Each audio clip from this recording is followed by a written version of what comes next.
What if sneezing meant something big? Have you ever really thought about a sneeze? That sudden burst, the quick that takes over your body for a split second. For us, it's just a reflex. Maybe a little annoying, but not something we give much thought to. But imagine, for a moment, living in a world where that simple act wasn't simple at all. In ancient Rome, a sneeze wasn't just a bodily function. It was a sign, a powerful message from the heavens. Romans believed your breath was deeply connected to your soul, to your very life force. So, when a sneeze forced air from your lungs with such suddenness, it felt like something profound was happening. It was seen as a moment of great vulnerability, a tiny tear in the veil between the physical world and the spiritual one. People worried their soul might escape, or that good or bad spirits could enter. They watched for sneezes with intense seriousness, wondering if it meant good fortune was coming, or perhaps a warning of danger. A sneeze could decide a battle, change a journey, or even predict the health of an emperor. Think about how we still say "bless you" when someone sneezes. It's a tiny echo, a whisper from those ancient times. That phrase started as a real prayer, a desperate plea to protect the sneezer's soul from evil or to welcome good omens. It's like finding an old key and realizing it opens a door to a forgotten, magical room. We might not believe the same way anymore, but that little phrase reminds us that humans have always searched for meaning in the smallest things, wanting the universe to speak to us. It makes you wonder, what other little everyday moments are we missing? Moments that once held so much mystery and wonder. Maybe the world is still full of quiet, unseen messages. If only we knew how to listen. Spitting for luck. A Roman spit take. Have you ever done something a little weird for good luck? Maybe you knock on wood, or avoid stepping on cracks. The ancient Romans had their own strange rituals, and one of the most surprising involves spitting. Yes, spitting. It sounds a bit gross to us now, but for them, it was a powerful act, full of meaning and deep emotional hope. They didn't just spit for no reason. This was purposeful, a way to ward off evil, to cure illness, or even to seal a promise. Imagine walking past a scary place, and instead of just hurrying along, you spit on the ground 3 times. Or maybe you felt sick, and someone told you to spit to chase the sickness away. If you were about to make an important deal, you might even spit into your right hand as a way to say, "This is real, this is serious." It was like a silent prayer, a mini-ceremony in everyday life. Here's the thing, back then, people didn't have microscopes to see germs, or scientific explanations for why things happened. The world felt mysterious and unpredictable. So, they looked for ways to feel a bit more in control. They believed certain actions could influence fate, that a tiny bit of yourself, like spit, held power. It was a physical release of fear, a hopeful push against the unknown. Think about it like this. Why do we sometimes feel better after we vent our frustrations, even if nothing changes? Or why does having a lucky pen make a test feel less scary? It's not about magic, really. It's about our human need for comfort, for a sense of agency when things feel out of our hands. The Romans, with their spit, were doing something similar. They were trying to tip the scales, to make their world a little safer, a little more predictable. It shows us how deeply humans long for good fortune and peace, often finding comfort in rituals that, to others, might just seem like a spit take. And that's why it matters.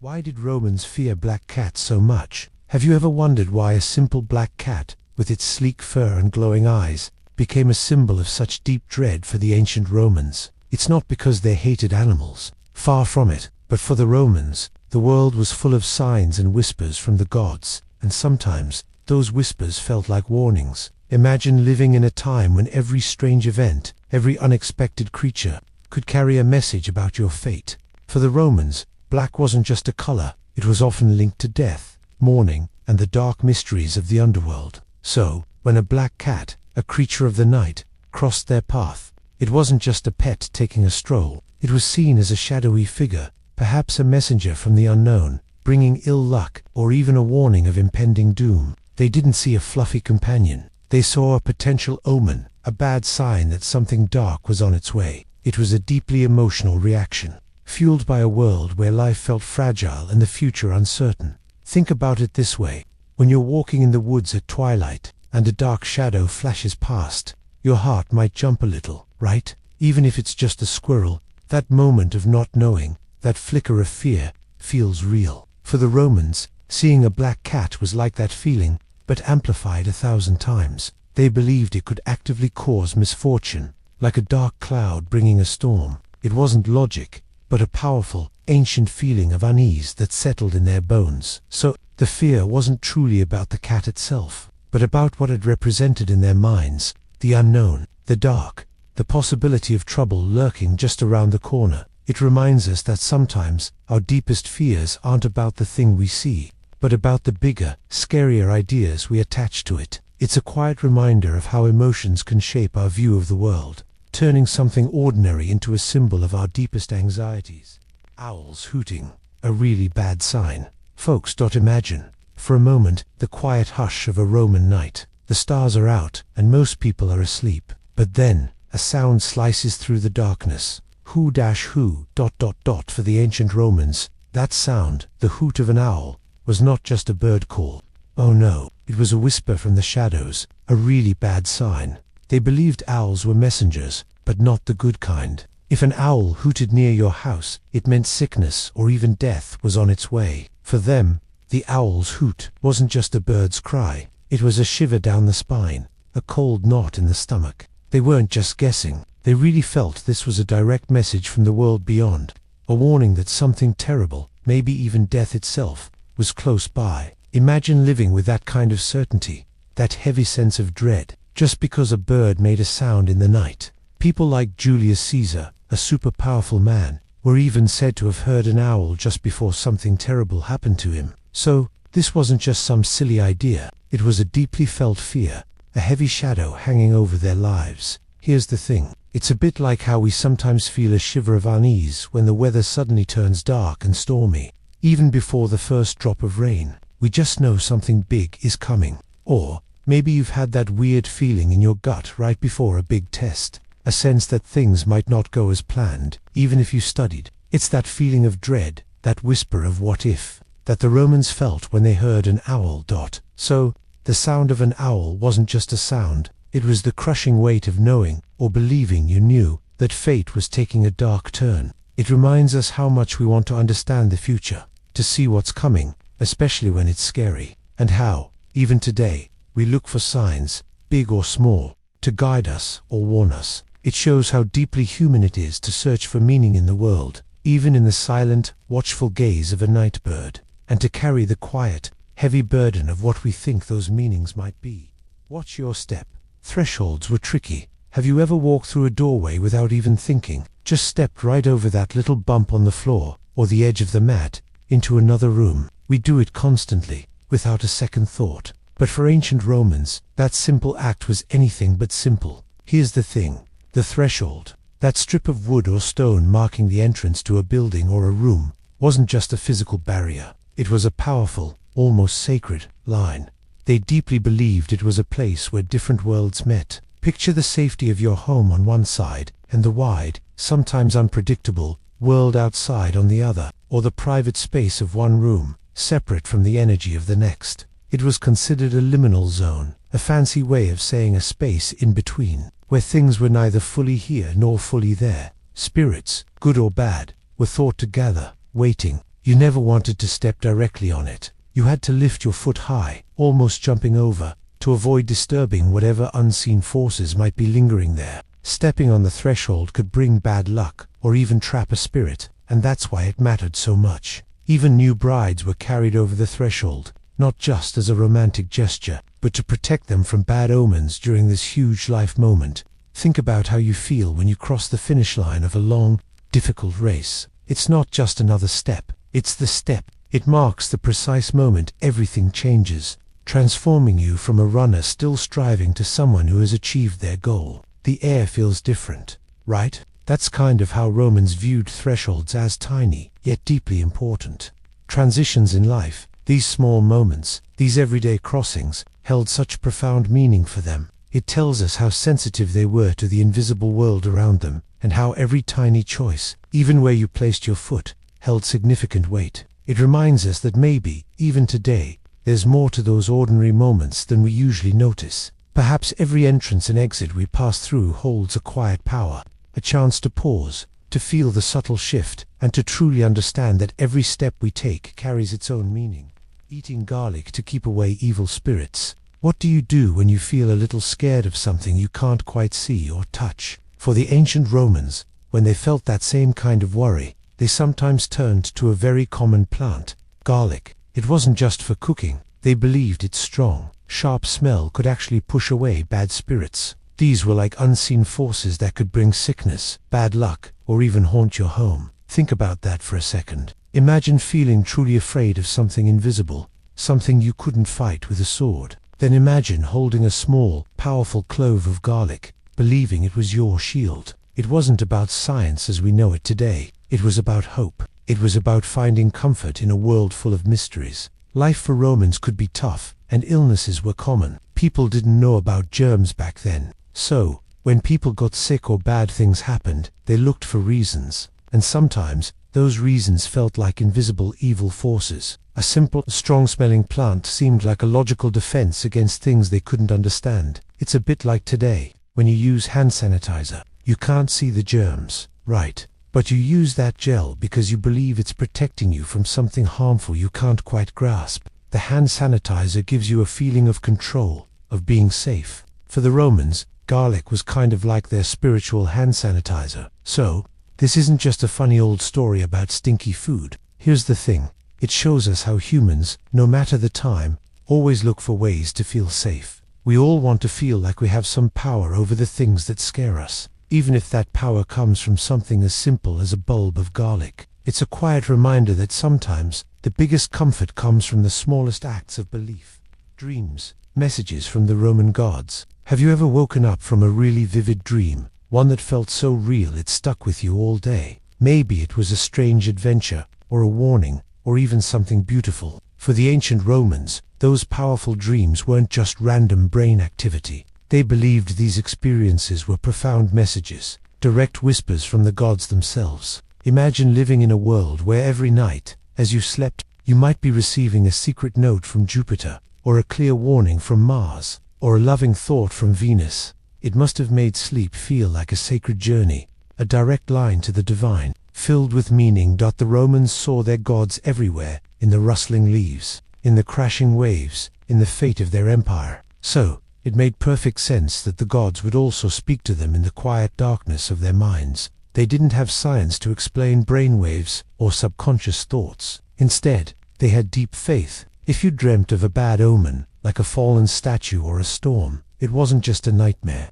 It was a god telling you to be careful. If you dreamt of a solution to a problem, or a path forward, it was a god guiding you. People would even go to special temples, like the one for Asclepius, the god of healing, and sleep there on purpose, hoping to dream of a cure for their sickness. They called this dream incubation, a dedicated search for divine insight. Think about when you have a strong gut feeling about something important, or when a particular image or idea keeps popping into your head. You might wonder if it means something. The Romans felt that same wonder, but they had a built-in explanation: the gods. It's a bit like when you're struggling with a puzzle, and you stop thinking about it for a while, and then suddenly the answer just comes to you, almost like magic. For them, that magic was divine influence. This gives you a sense of how deeply they connected their inner lives to their spiritual world, where every whisper in the night carried immense weight. So, when we close our eyes each night, and our minds begin to weave those strange, colorful stories,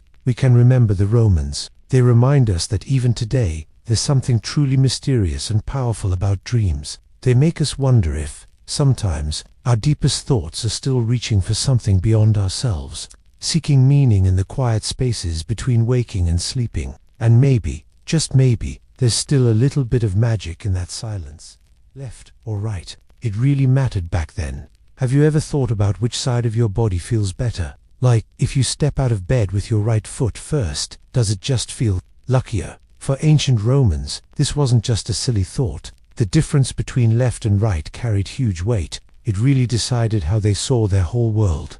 Here's the thing, they believed the right side was good. It was lucky, a sign of blessing, a path to good fortune. Think about how we still say right-hand man for someone trustworthy and important. That idea has very old roots. But the left side, oh, that was different. The left was often seen as unlucky, even dangerous. It was where bad signs came from, a source of worry. If a bird flew past you on your left, it might mean trouble. This wasn't just about walking. It was about every single thing, from seeing signs in the sky to planning big events. This wasn't just a weird belief. It came from how they understood their world, how they tried to make sense of things they couldn't control. Imagine you're trying to make a big decision. For a Roman, a sudden sound from your left might make you pause, wondering if it was a bad omen. We know now that our brains are split, each side doing different jobs. But for them, it was about good and bad luck, about what the universe was trying to say. So, this wasn't just some random rule. It was a way of living, a deeply felt connection to fate. It shows us how much people want to find meaning in everything. We look for patterns, signs, things that tell us what might happen. It reminds us that our choices, even small ones, can feel like they carry a big, secret weight, linking us to something bigger than ourselves.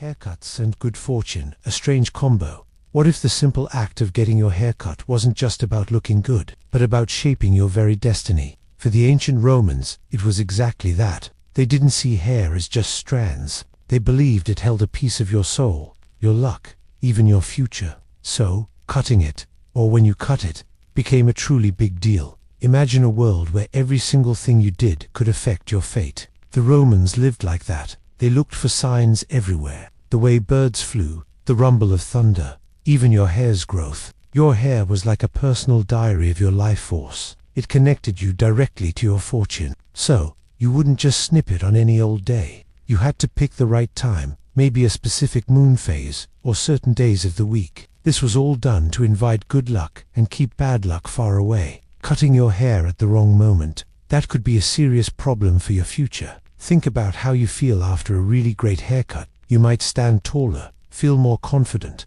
like you can take on anything. It's almost like a fresh start, right? For the Romans, that feeling was magnified 100 times. It wasn't just a feeling. It was a real, tangible change in your luck. It's like how we might wear a lucky shirt for a big test. We know it might not really change the outcome, but it gives us a sense of control, a hope things will go our way. For the Romans, their hair was their most powerful lucky charm. It tells us something important about being human. We all, in different ways, want some power over our lives. We want to believe our actions, big or small, can guide us toward happiness and away from trouble. The Romans, with their careful haircuts, were just reaching for that same universal wish to shape their own story, one mindful snip at a time. It's a quiet reminder that even ordinary things can hold extraordinary meaning when we fill them with hope.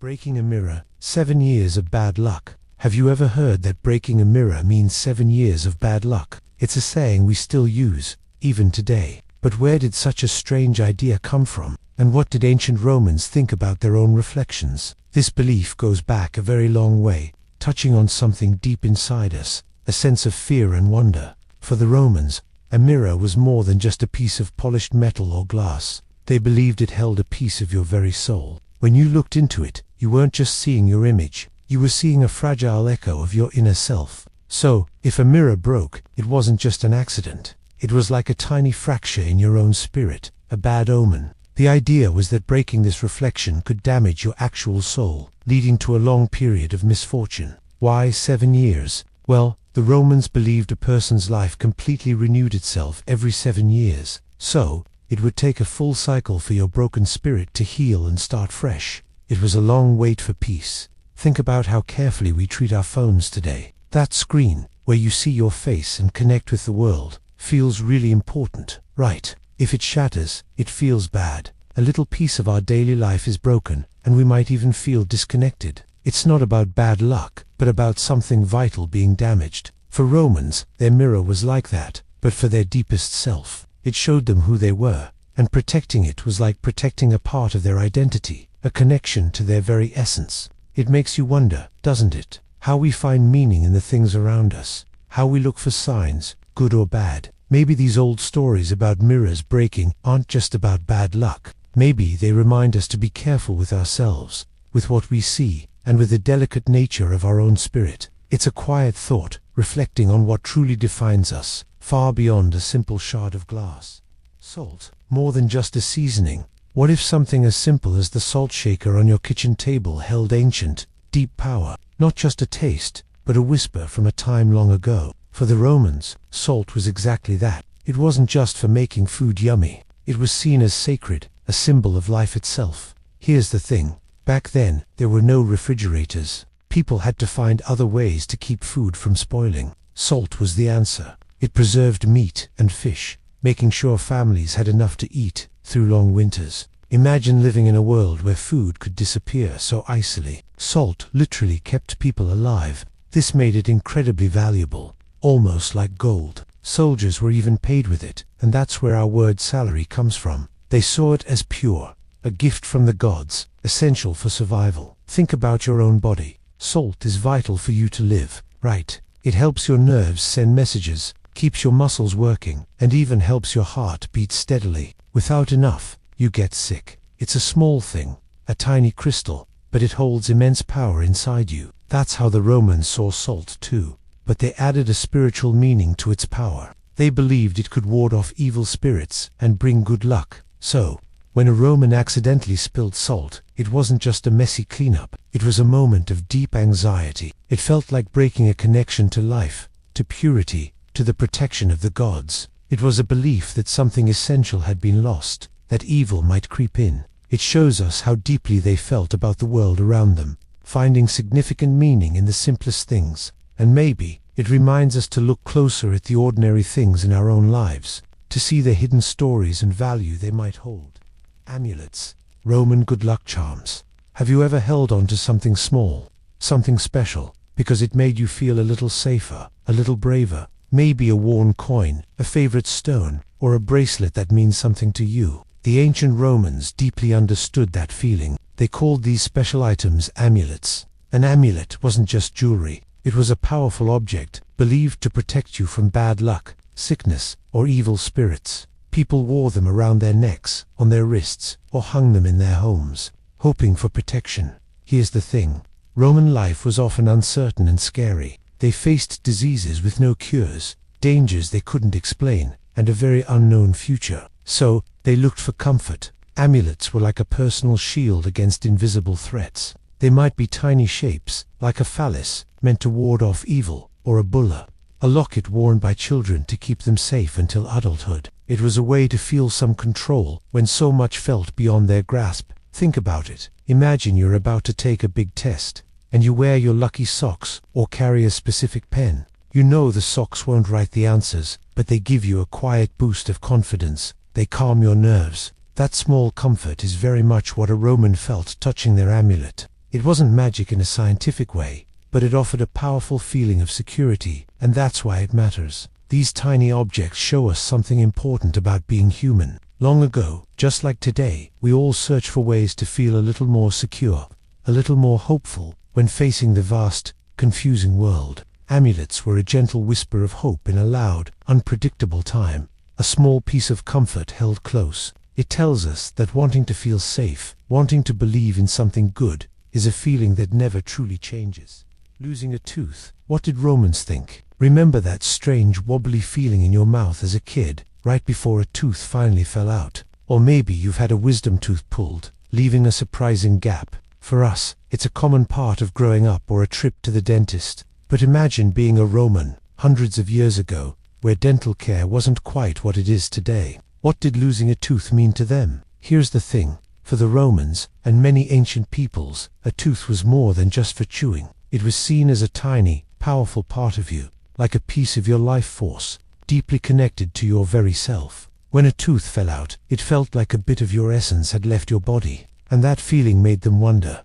They didn't have x-rays or scientific explanations, so they often looked for deeper meanings, for omens or signs about their future. Some believed if you lost a tooth, you should protect it, perhaps bury it, or even swallow it. This was to keep your essence safe, to prevent bad luck from finding it. It was like trying to hold on to a part of themselves, to keep their body whole even after a piece broke away. Think about how we keep a lock of hair from a baby, or a special memento. It's not just the object, it's what it represents, a moment, a change, a part of who we are. For the Romans, a lost tooth held a similar kind of silent power. This deep connection meant that losing a tooth could feel vulnerable, like a small, unexpected wound in the armor of their daily lives. It reminded them of life's constant changes, of things breaking down, and the unknown future. It wasn't just a physical event, it was a quiet moment of reflection, a tiny pause where they considered their own mortality, their own place in the vast, mysterious world. It makes you think, doesn't it?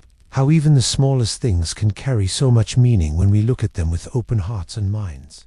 Bath time woes, superstitions and the suds. Have you ever stopped to think about something as simple as taking a bath? For us, it's just a way to get clean, maybe relax. But imagine if every splash, every drop of water, felt like it held a hidden danger. That's a bit like how it was for many Romans when they visited their famous public baths. These grand, steamy places, meant for cleansing and socializing, also became settings for deep, unspoken fears. Here's the thing, when you were naked and vulnerable in a bathhouse, Romans believed you were also open to all sorts of unseen forces. People worried about the evil eye, a glance from someone jealous or angry that could bring bad luck, or even sickness. They feared curses that might linger in the steam or attach themselves to the water. So, a place of comfort became a place where your spirit felt exposed. It's like how people today might wear a lucky charm for a big test, hoping it protects them from a bad grade. For the Romans, washing wasn't just physical, it was deeply spiritual, and you had to be careful.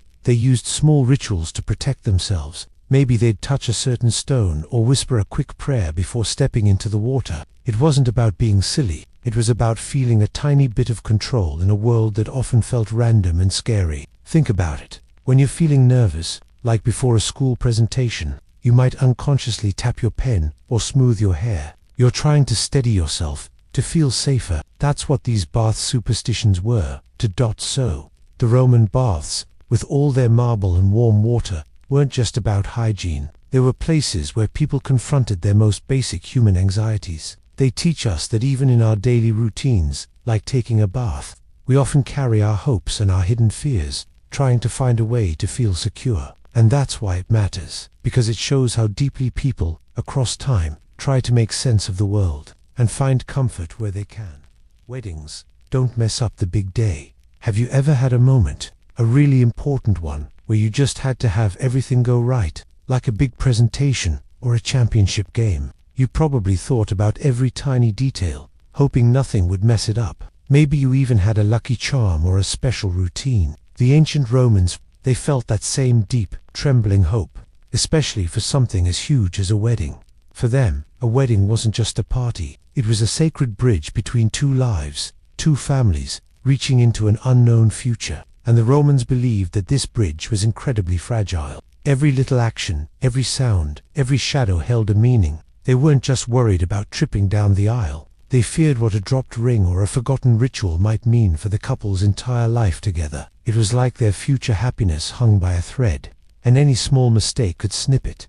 Imagine you're about to give that big presentation. What if your computer freezes? What if you stammer over a word? Suddenly, those small things feel enormous, right? You might even think, oh no, I just jinxed it. For the Romans, this feeling was magnified 1,000 times on a wedding day. They wanted to protect the purity and luck of that new beginning, to ensure the gods smiled upon it. So, they created elaborate rules and superstitions, not to be silly, but to try and catch every single piece of bad luck before it could even appear. It wasn't just about fear, it was about love, too. It was a desperate, hopeful plea to the universe for kindness. These superstitions were their way of whispering, please, let this love last. Let this new journey be blessed.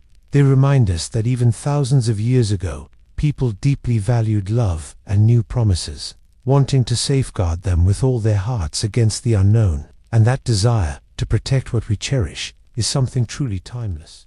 Funerals, keeping the dead happy. Have you ever thought about what happens after someone we love is gone? It's a huge mystery, right? For the ancient Romans, death wasn't just a final goodbye. It was like moving house for the spirit. And they believed these spirits could still visit, and even cause trouble, if they weren't treated right. Here's the thing, an unhappy dead person, in their belief, could bring bad luck to the living. So, they put a lot of effort into making sure their departed family members were content and calm in the afterlife. This wasn't just about fear, it was a deep, emotional way they made sense of the world and honored their ancestors. Imagine needing to keep peace with those who came before you, not just out of respect, but because you truly believed they could affect your everyday life like your health or how well your crops grew. These rituals, these special ways of saying farewell, were like a careful, heartfelt conversation between the living and the dead. They wanted to keep everyone, seen and unseen,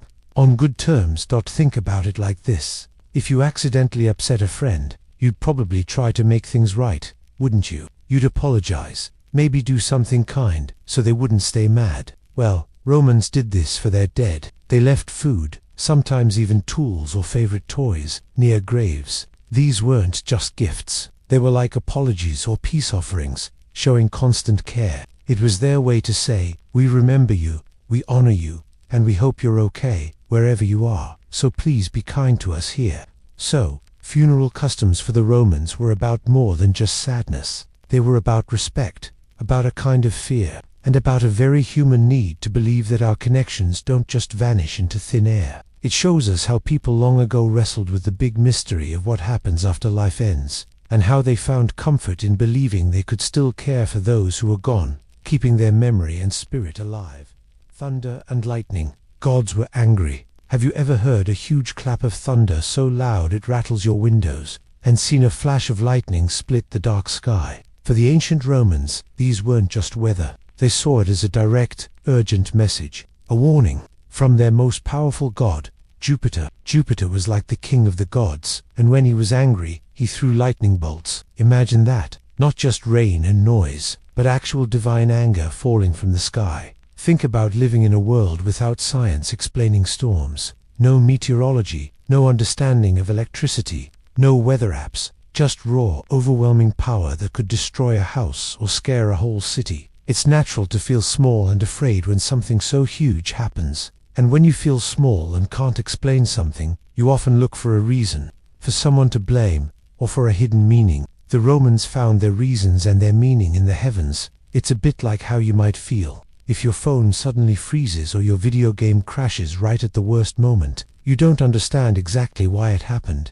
but you know something went wrong, and it feels frustrating. Maybe you even think the technology is mad at you, even though it's just code. For the Romans, the sky was their system, and when it glitched, they believed it meant a god was upset. They couldn't just restart it or call tech support. They felt they had to ask for forgiveness or try to understand what they had done wrong. This wasn't just about fear, though. It was also a deep respect for the unknown and a powerful way to make sense of things they couldn't control. It reminds us that humans always try to find meaning in the world around them, even in the loudest, brightest, most startling moments of nature. We try to understand our place in the huge, powerful story of the earth. And maybe, sometimes, it's still okay to feel a little bit awed by a storm, even today. Travel jitters, superstitions on the road. Have you ever felt that little flutter in your stomach right before a long trip? That nervous energy, wondering if everything will go smoothly? The ancient Romans knew that feeling well, perhaps even more deeply than we do today. For them, leaving home wasn't just a drive down the highway. It was an adventure into the unknown, filled with real dangers. Imagine the roads back then, rough, dusty, sometimes infested with bandits. There were no cell phones, no quick ambulances. A simple broken wheel could leave you stranded in the wilderness. It's easy to understand why people would look for anything to feel a little safer, a little more in control. Their superstitions were like tiny shields against a world that could feel very big and very scary. They were reaching for hope, a whisper of protection from the gods, a good omen. Think about it like this. Maybe you have a lucky charm you keep in your backpack before a big test, or you always wear a certain pair of socks for a championship game. Does it actually change the outcome? Probably not in a magical way, but it gives you a quiet sense of comfort, a little boost of confidence when you're facing something uncertain. Romans felt the same. They might avoid starting a journey on a day they believed was unlucky, or they'd watch for certain birds, hoping their flight path signaled a good journey ahead. They really believed these small actions could make a difference, helping them avoid accidents or a bad turn of events. These beliefs, some of them strange to us now, tell us something important about being human. No matter how much time passes, we all want to be safe. We all wish for good things to happen to the people we care about, and to ourselves. And sometimes, a quiet belief in something, even a superstition, can offer a tiny bit of peace against a big, uncertain world. It's a shared hope, a human need for comfort, reaching across thousands of years. Birds flying left or right, a major omen. Have you ever just watched birds fly? For ancient Romans, that simple act held deep meaning for everyone. They truly believed the gods spoke through birds, telling them what was coming next. Every flight was a potential message, full of secrets. Special priests, called augurs, had the important job of reading these signs. An augur would carefully watch the sky. A bird flying from the left might mean good luck or divine approval. But if it came from the right, it could warn of danger or bad fortune. These weren't just small predictions, they guided huge life-changing decisions for the Roman state. No war would begin, no new leader chosen, and no big building project would start without first checking the birds. Imagine the immense weight of that, an entire city waiting anxiously for a flock of birds to show them the way forward. It was a deep, spiritual belief, a profound connection to their divine world that shaped everything they did. Here's the thing, we still look for signs today, right? Maybe you have a lucky shirt for a test, or you knock on wood for good luck. It comes from a similar place inside us. We want some control, or a hint of what's next. It's like looking at clouds to guess the weather, searching for patterns. So, next time you see a bird fly by, take a quiet moment. Those Romans were simply trying to understand their vast world, finding comfort and guidance in an often uncertain future. Their belief reminds us how deeply we long for meaning and connection, even in simple, everyday flights. Knocking on wood, where did that start? Have you ever said something good, then quickly looked for wood to tap? Maybe you told a friend, "I hope I don't get sick before the field trip," and then tap tap tap on the nearest desk. It's a quick action, almost without thinking. But why do we do it? What's the feeling behind that quick touch? This common habit is much older than you might think. For centuries, people believed spirits, both good and bad, lived in trees. Trees were ancient, strong, and deeply connected to the earth. If you spoke something you didn't want to come true, like wishing away good luck, or inviting bad luck, you'd quickly tap the wood. It was like calling on those tree spirits for help. You were asking them to protect your words, to keep good things safe, or to ward off bad thoughts. It was a quiet way to ask the unseen world for support, a small shield against fate. Think about it. Imagine you have a big test. You might wear a lucky shirt or carry a special stone. You know the shirt won't actually help you answer questions, but it gives you a tiny bit of comfort. It's a feeling you've done everything you can, even small things, to make sure things go well. Knocking on wood is like that. It's a little act of hope, a gentle whisper to the universe, saying, "Please, let this good thing happen." Or "Please, don't let that bad thing happen." So, it's not really about magic wood. Here's the thing, it's about our human need for hope, for a little control when things feel uncertain. It's about the quiet fear that good fortune might vanish, or that spoken worries might come true. That simple tap is a way we reach out, a small, hopeful gesture. It shows how people, for thousands of years, have always looked for ways to feel safe, to feel connected, and to gently push for good things. Even with just a quiet knock, it's a gentle reminder that we all carry a bit of ancient hope inside us. Don't whistle indoors, or else. Have you ever been told not to whistle inside your house? Maybe it's just annoying to others, or perhaps there's an old belief in your family about it. For the ancient Romans, letting out a cheerful tune indoors wasn't just seen as rude, it was actually considered quite dangerous, bringing a deep sense of unease. Here's the thing, Roman homes were much more than just walls and a roof. They were truly sacred spaces, carefully watched over by household gods known as Lares and Pinates. These were like unseen protectors, always guarding the family and the sanctity of the home. The house was supposed to be a calm, quiet sanctuary, a safe haven away from the busy, often unpredictable world outside its doors. A sudden, sharp whistle was thought to shatter that quiet peace. It was believed to be an open invitation, a clear call to spirits or unwelcome energies that might be lurking just beyond the threshold. It was like deliberately leaving a door wide open when you desperately wanted to keep everyone and everything unwanted out.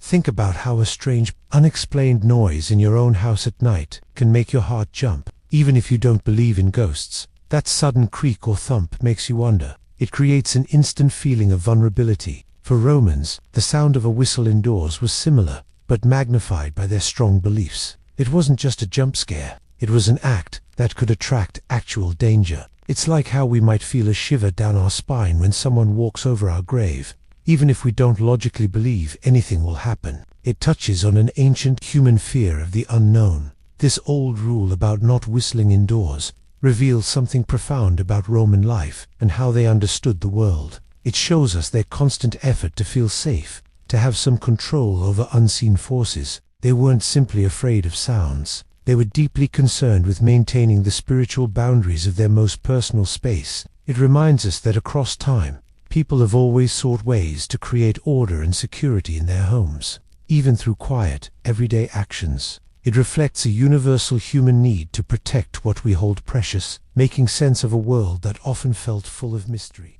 Friday the 13th. Romans had their own days. Have you ever woken up on a day that just feels off? Like the universe is whispering a warning, telling you to be extra careful. We might joke about Friday the 13th, but for the ancient Romans, days of good and bad fortune were serious business, woven deep into the fabric of their daily lives, holding a subtle, profound power over their choices. They didn't have Friday the 13th. Instead, their calendar was marked with specific days called fasti and nefasti. On fasti days, the gods allowed public activity. Courts could meet, public business and big decisions could happen. It was a time of forward movement, a feeling of permission in the air. But then there were the nefasti days. These were sacred, forbidden for public actions. Imagine a whole city holding its breath, waiting. No trials, no big announcements. It wasn't punishment. It was deep respect for unseen forces, a quiet knowing that some moments simply weren't meant for human plans. And even more unsettling were the dies eight, or black days. These were marked by ancient tragedies, like big military defeats. If a major battle was lost on, say, August 1st centuries ago, that date became tainted, a shadow hanging over it. It's a bit like how some people avoid certain routes because of a past accident there. Even if logically, the road is perfectly safe now, that deep, quiet memory of past pain makes us cautious, makes us feel dread for what might happen again. Here's the thing. These beliefs weren't just quirky rules. They were a way for Romans to make sense of a world they didn't fully control. When you can't predict disease or natural disaster, you look for patterns, for signs, for any hint of what tomorrow holds. We all, in our own way, seek that comfort, that understanding. It's a gentle reminder that across all time, humans share this deep, quiet longing to find order in the chaos, to feel a little safer under the vast, unpredictable sky. The evil eye, how Romans fought it off. Have you ever felt someone staring at you, and it just sends a shiver down your spine, like their gaze holds some kind of heavy, bad feeling? The ancient Romans knew that feeling well, but for them, it was far more than just an uncomfortable moment. They called it the evil eye, or malocchio, and it was a serious threat they truly believed in. This wasn't just a nasty look, it was a potent curse, believed to be cast by someone's intense envy or ill will. They thought it could bring terrible bad luck, sickness, or even ruin everything you had. So here's how it works. The Romans didn't just hope for the best. They actively fought back against this invisible danger. People wore special protective charms, called amulets, which they hoped would deflect the harmful gaze. Think of them like tiny, personal force fields. You'd see these charms shaped like various symbols, sometimes hands making specific gestures, or even bells that were meant to scare off dark spirits. Children, who were thought to be especially vulnerable, often wore these little pieces around their necks for protection. And sometimes, folks would make a specific hand gesture, or even spit 3 times, believing these actions could chase away the curse. It's kind of like that feeling you get when someone is clearly jealous of you, and you can almost feel their negative energy hitting you. You might wish you had a way to just shrug it off, right? Or maybe you have a lucky item you wear before a big game, just in case it helps. The Romans took that deep human instinct to protect themselves and those they loved, and built a whole system around it. This wasn't silly. It was their way of trying to control the uncontrollable, to find peace in a world where unseen forces felt very real. It shows us a deep truth about people. We all want to feel safe, and we all try to find ways to shield ourselves from the bad things, seen or unseen, that life can throw our way.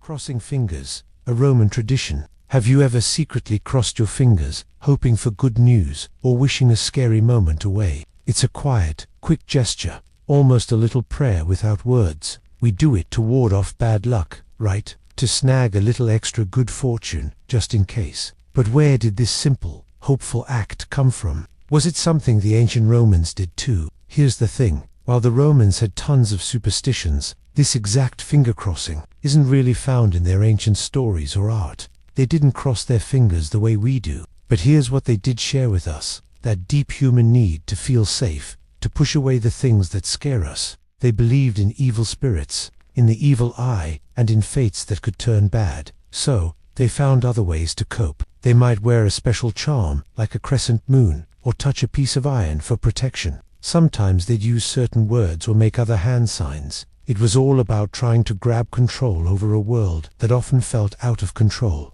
It's a powerful idea. This search for a little shield against the unknown. Think about it like this. When you're feeling nervous about speaking in front of the class, maybe you squeeze your lucky pen, or wear your favorite shirt. Does the pen really make you smarter? Probably not. But does it make you feel a little braver, a little more confident? Yes, it often does. That feeling of having done something can truly change your mindset. So, even if the Romans weren't crossing their fingers, they were definitely crossing something in their hearts. They were reaching for hope, just like us. It shows us how deeply similar humans are, across thousands of years. We all want to feel safe, to know that things will be okay. And sometimes, a small, quiet gesture, whether it's crossed fingers or a lucky charm, is all we need to remember that hope is still there. Lucky numbers. What were the Roman ones? Have you ever had a number you thought was lucky? Maybe it's your birthday, or a jersey number you just feel good about. It's a common human feeling, this idea that some numbers hold a special kind of energy. And here's the thing, the ancient Romans felt it too, perhaps even more deeply than we do. For them, numbers weren't just for counting sheep or tallying coins. They were whispers from the universe, carrying good fortune or quiet warnings. The Romans saw odd numbers, especially 3, 5, 7, and 9, as particularly lucky. Think about it. Many important things in their world came in threes, like the three fates, who controlled destiny, or the three graces. The number 7 was also powerful, connected to the 7 hills of Rome and the moon's cycles. Even numbers, though, often made them feel uneasy. They felt incomplete, somehow less perfect when divided. It wasn't about math class rules. It was a gut feeling, a connection to a deeper, more mysterious order they sensed in the world. This wasn't just superstition. It was their way of trying to understand the world. It's like how we might feel a certain day of the week always seems to bring good news, or how a specific song can instantly lift our spirits. We look for patterns, for comfort, for anything that makes the unpredictable world feel a little more predictable. For the Romans, these numbers were like tiny anchors in a sea of unknowns, offering a sense of control or a quiet hope that things would go well. So, when we look back at their lucky numbers, we're not just learning history, we're seeing a reflection of a very human desire, the wish to find meaning, to feel connected to something bigger, and to believe that a little bit of magic, a little bit of luck, is always within reach. It's a reminder that even thousands of years ago, people sought comfort and purpose in the patterns around them, just like we still do today. Unlucky numbers. Stay away from these. Have you ever had a number that just felt wrong? Maybe it's a date that always seems to bring bad luck, or a jersey number you'd never, ever pick. Well, the ancient Romans understood that feeling deeply. But for them, it was far more serious than a simple hunch. Certain numbers weren't just random digits. They were whispers from the universe, carrying heavy warnings you simply couldn't ignore if you wanted to stay safe. Romans truly believed numbers held a kind of hidden power, a secret language waiting to be understood. And some of these numbers, they felt, were just plain unlucky. Imagine trying to build something important, like a new home or a strong ship. You'd want every piece to be perfect, whole, right. If a number felt broken or incomplete in their minds, it might signal trouble, a crack in the foundation of your plans. Odd numbers, like 3, 5, and 7, were often seen as strong, powerful, and good, like a sturdy, balanced shape that can stand on its own. But even numbers, sometimes, these made Romans incredibly nervous, especially when it came to major life events. For example, the 2nd and 4th days of a month were often considered terrible times for getting married. Why? It's a quiet thought, but maybe because even numbers could suggest division, or things easily split apart. A couple is 2 people, yes, but they need to be one strong unit together. If the very number of the day hints at splitting, that could feel like a really bad omen for a new marriage. It's a bit like when we sometimes avoid stepping on cracks in the sidewalk, Not because we truly believe our mum's back will break, but because it just feels safer to not tempt fate. It's a small, human way to try and grab a tiny bit of control in a big, often unpredictable world. So, these Roman beliefs about unlucky numbers weren't just random fears. They were a heartfelt attempt by people long ago to understand the patterns of life, to find some sense of order in chaos. It shows us how deeply humans, across all time, long to predict the future, to avoid pain, and to seek out a little bit of comfort, a gentle assurance in the vast unknowns around them. It's a quiet hope that if you just know the secret rules, you can somehow stay a little bit safer, a little more in control. The color purple, more than just royalty. Asterisk, asterisk, the color purple, more than just royalty. Asterisk, asterisk. Have you ever stopped to think about what a color really means, beyond just its shade? For ancient Romans, purple was far more than just fancy. We often picture Roman emperors in rich purple robes, and that's true. This special color, Tyrian purple, was incredibly rare. It came from tiny sea snails, with thousands needed for even a small fabric piece. Only the wealthiest, like emperors, could afford it, making it a clear sign of extreme power and high status. But here's the thing, purple wasn't just about showing off. Romans also believed it carried a kind of magic, a deep protective power. They thought it could ward off evil spirits and bad luck, acting like a shield. Take a victorious general returning from battle. When he paraded through Rome in a purple-bordered toga, Romans believed the color helped protect him from the gods' envy or any malicious eyes. It was a silent guardian, a layer of spiritual defense after great success. Think about how you might wear a lucky shirt for a big test. Feeling it gives you extra confidence. For Romans, purple held that same deep, comforting weight, but on a grander, spiritual scale. It wasn't just fashion. It was a silent prayer for safety in a mysterious world. So, this expensive color from a tiny snail became a symbol of immense power and a very human need for protection. It reminds us how much meaning we pour into things, and how even simple colors can hold big hopes and quiet fears. Read. A powerful Roman color. Here's why. Have you ever stopped to think about why some colors just feel different? Like how a deep red can make you feel something strong. For the ancient Romans, red wasn't just a color you saw. It was a powerful force that touched nearly every part of their lives. Here's the thing. It wasn't just about how it looked. It was about what it meant. Think about where red comes from naturally. It's the color of blood, the very essence of life. But it's also the color of fire, which can bring warmth and safety, or fierce destruction. The Romans felt these deep connections. They linked red to Mars, their god of war. So, soldiers wore red proudly, not just as a uniform, but as a symbol of courage and protection. It was meant to make them fearless and to warn their enemies. But red was also a color of deep protection in everyday life. New brides wore red veils on their wedding day, a symbol of good luck and safety from harm. People would even paint red on the walls of their homes to keep evil spirits away. It was like a silent, powerful shield, always there, always watching. Think about how a referee wears a red card in a soccer game. When that card comes out, everyone instantly knows it means something serious, a big problem, a stop.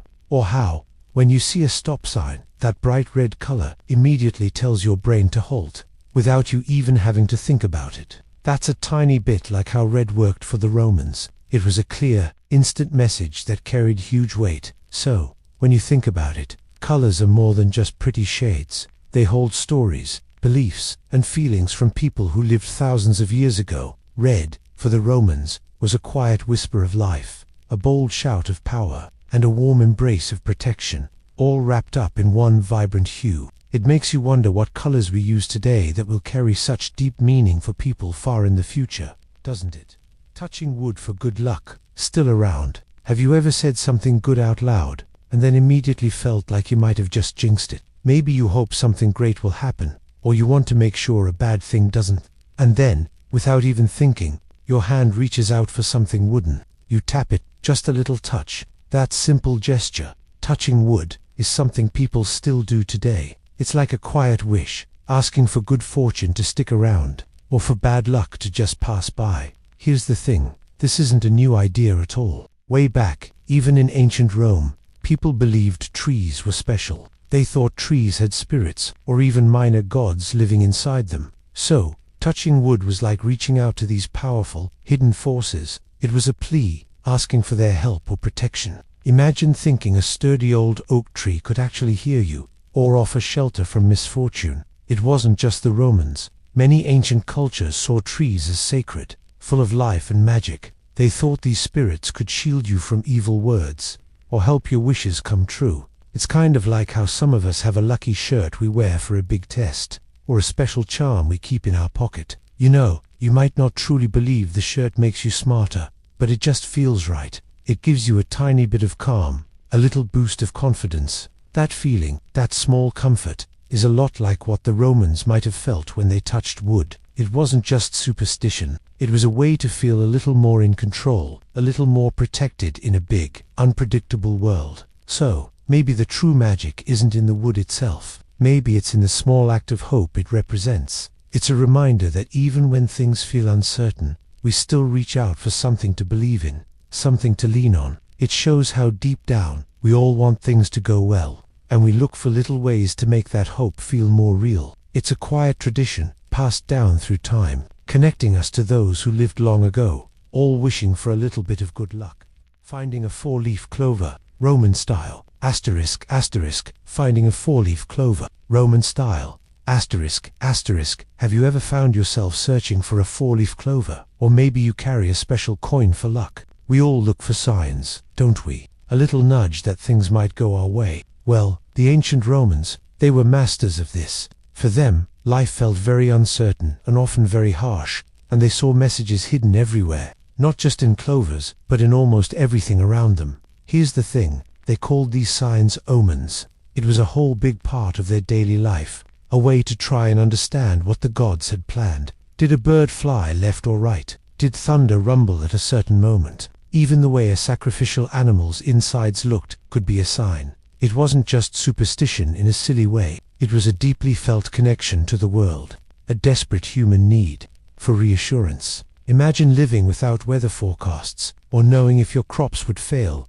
or if a war would start tomorrow. It made sense to look for guidance, for any hint of what was coming, just to feel a little less alone in a vast, unpredictable world. Think about it like this. Have you ever felt a strong gut feeling before a big test, or wondered if wearing your lucky shirt would help your team win? It's that same human desire for order, for a sense of control in a messy world. For the Romans, these omens were like little whispers from the universe, offering comfort or a warning. They hoped these whispers could help them make better choices, to avoid disaster, or to seize a moment of fortune. They truly believed the universe was speaking to them, if only they knew how to listen carefully. So while we might search for a four-leaf clover today, thinking it's just a bit of fun, remember the Romans. They remind us that deep down, humans have always yearned to find meaning in the unexpected. We long to feel connected, to believe that there's a pattern, even a small one, that gently guides our journey. And sometimes, just the act of looking for that sign can bring a quiet,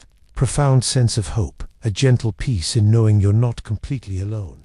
Dropping a spoon, what it meant. Ever had one of those days where a small thing goes wrong? Maybe you trip, or drop your phone, and you just feel like it's a bad sign, like the universe is trying to tell you something. The ancient Romans knew that feeling well. For them, even the simplest kitchen mishap, like a spoon clattering to the floor, wasn't just clumsiness. Oh no, it was a message, a little whisper from the gods, or from fate itself. Dropping a spoon, especially during a meal, was often seen as a warning. It meant someone unexpected might soon arrive, or, even more chilling, it hinted at an unlucky event about to unfold, perhaps even a death. It wasn't about the spoon itself, but the disruption, the break in order, signaling that the predictable world was about to shift. Think about it. The Romans lived in a world where lightning bolts, bird flights, and even sneezes were studied for signs. They believed the divine was everywhere, always communicating. So, when an ordinary object like a spoon fell,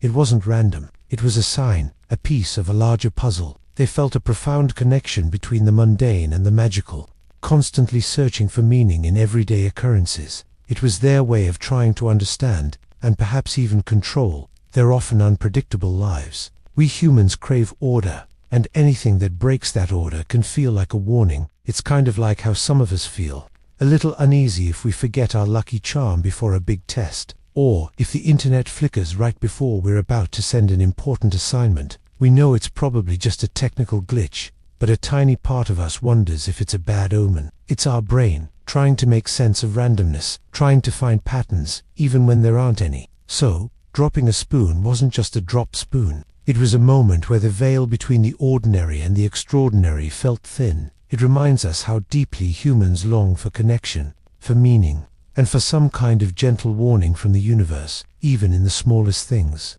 It shows us our shared ancient desire to feel less alone in a vast, uncertain world, seeking reassurance or guidance in the smallest of everyday moments. Why Romans hated opening umbrellas inside. Have you ever wondered why opening an umbrella indoors feels wrong? Even today, many of us feel that little shiver of bad luck. For ancient Romans, it was far more than just a silly superstition. It was about respecting their sacred spaces and the invisible forces they believed in. For Romans, a home wasn't just a building. It was a sanctuary, a place filled with the protective spirits of the family, called lares, and the gods of the storeroom.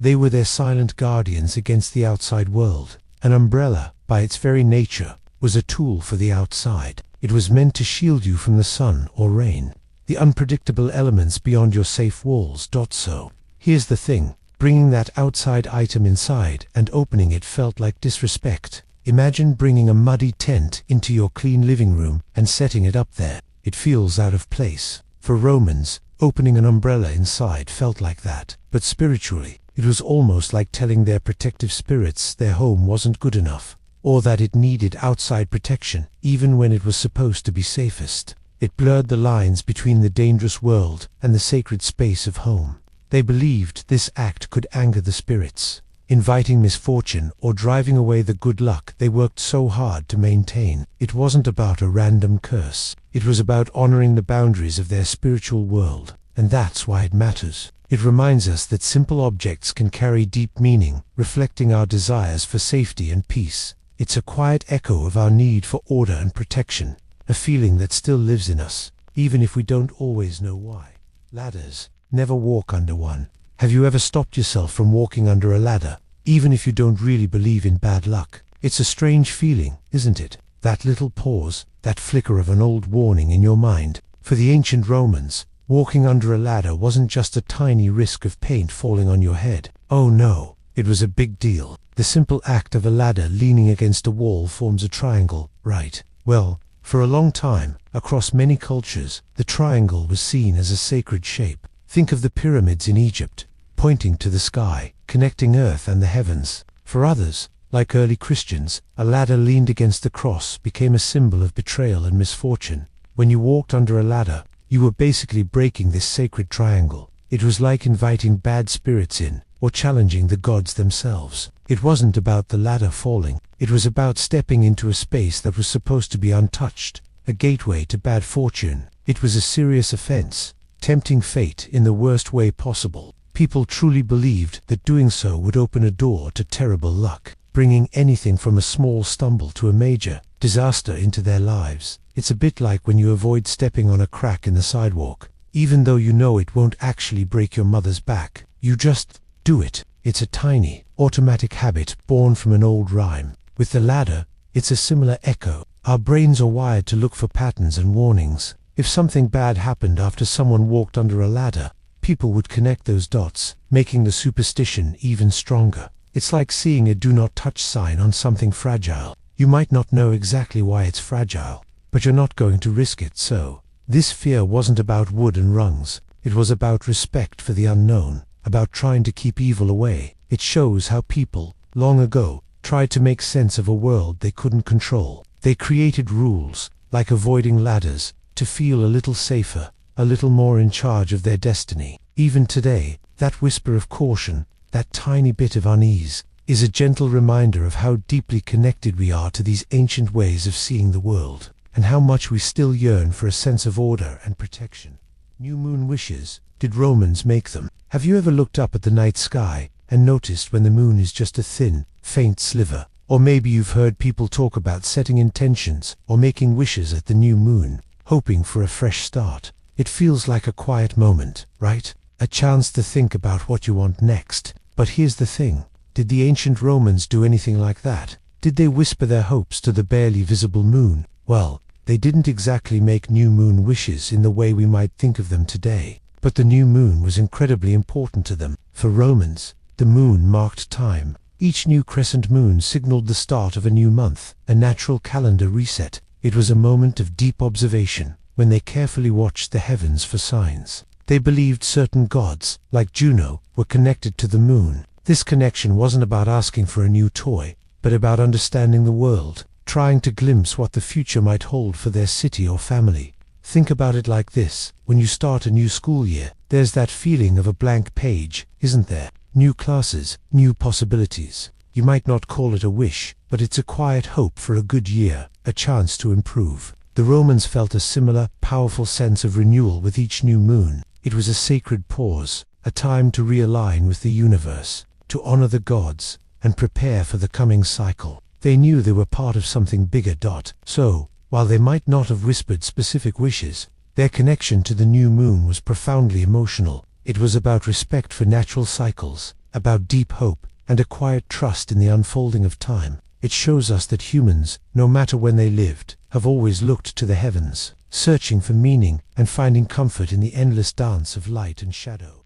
Cutting your nails. When was it lucky? Have you ever stopped to think about something as simple as cutting your nails? It's just part of getting ready, right? A quick trim, and you're done. But for the ancient Romans, this everyday task was anything but simple. It was wrapped up in deep beliefs about luck and fate, a quiet ceremony woven into their daily lives. They truly believed that when you cut, your nails could change your whole day, maybe even your week. It wasn't just about hygiene, it was about attracting good fortune or avoiding bad. Think about that for a second. Every tiny snip carried a potential message from the universe, a moment where their actions could sway their destiny. For Romans, certain days were marked as lucky for nail cutting. Thursday was often seen as a good day. It was thought to bring positive energy and keep away bad spirits. So, if you needed a little boost of good luck, Thursday was your day. But then there were days like Friday. Cutting your nails on a Friday, that was a big no. It was believed to invite misfortune, almost like you were cutting away your good luck with each careful clip. This wasn't just a silly idea, it was a deeply felt conviction. This belief came from a much deeper place in the human heart. People have always looked for ways to feel a bit more in control of their lives, especially when the world feels big and uncertain. Finding meaning in small, everyday actions can be incredibly comforting. It's like when you wear a lucky shirt for a big test, or always sit in the same spot for a sports game. You know it's not really magic, but it feels like it helps, right? It gives you a sense of purpose, a small ritual that grounds you and whispers hope. So, this seemingly small Roman superstition tells us something big about being human. It reminds us that people, across all time, have shared this quiet, hopeful need. They wanted to connect with something larger than themselves, to guide their path, even if it was just by choosing the right day to trim their nails. It's a gentle reminder of how human it is to search for meaning, to try and nudge fate in our favor, one careful clip at a time. It's a story about hope, softly whispered through the centuries.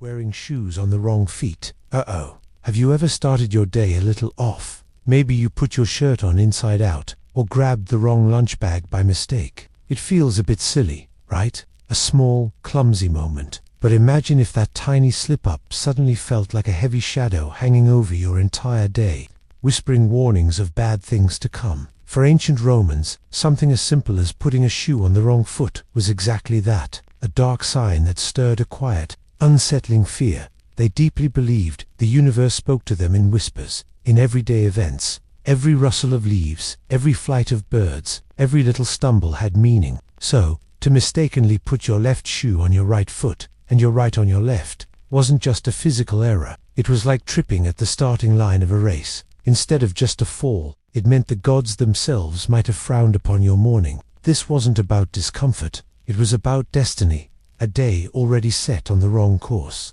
People would immediately take off the shoes and correct them, hoping to reverse the bad omen. It was a moment of quiet dread, a small panic in their chest. Here's the thing, think about when you're taking a big test. If you accidentally skip a question, even if you fix it, a tiny doubt lingers. Did I mess something else up? You wonder. That small mistake can make you second-guess everything else you do. For Romans, the shoes were like that skipped question, but with cosmic consequences. It wasn't about being clumsy. It was about the fear that something important, something outside their control, was already off track for the day. This small error could make them feel truly vulnerable, like fate had dealt them a tricky hand. So, this simple superstition tells us something deeper about human nature. We all look for signs, don't we? We want to believe there's a pattern, a reason for good and bad things. The Romans, with their wrong-footed shoes, show us how deeply we feel the need to understand, to predict, and sometimes,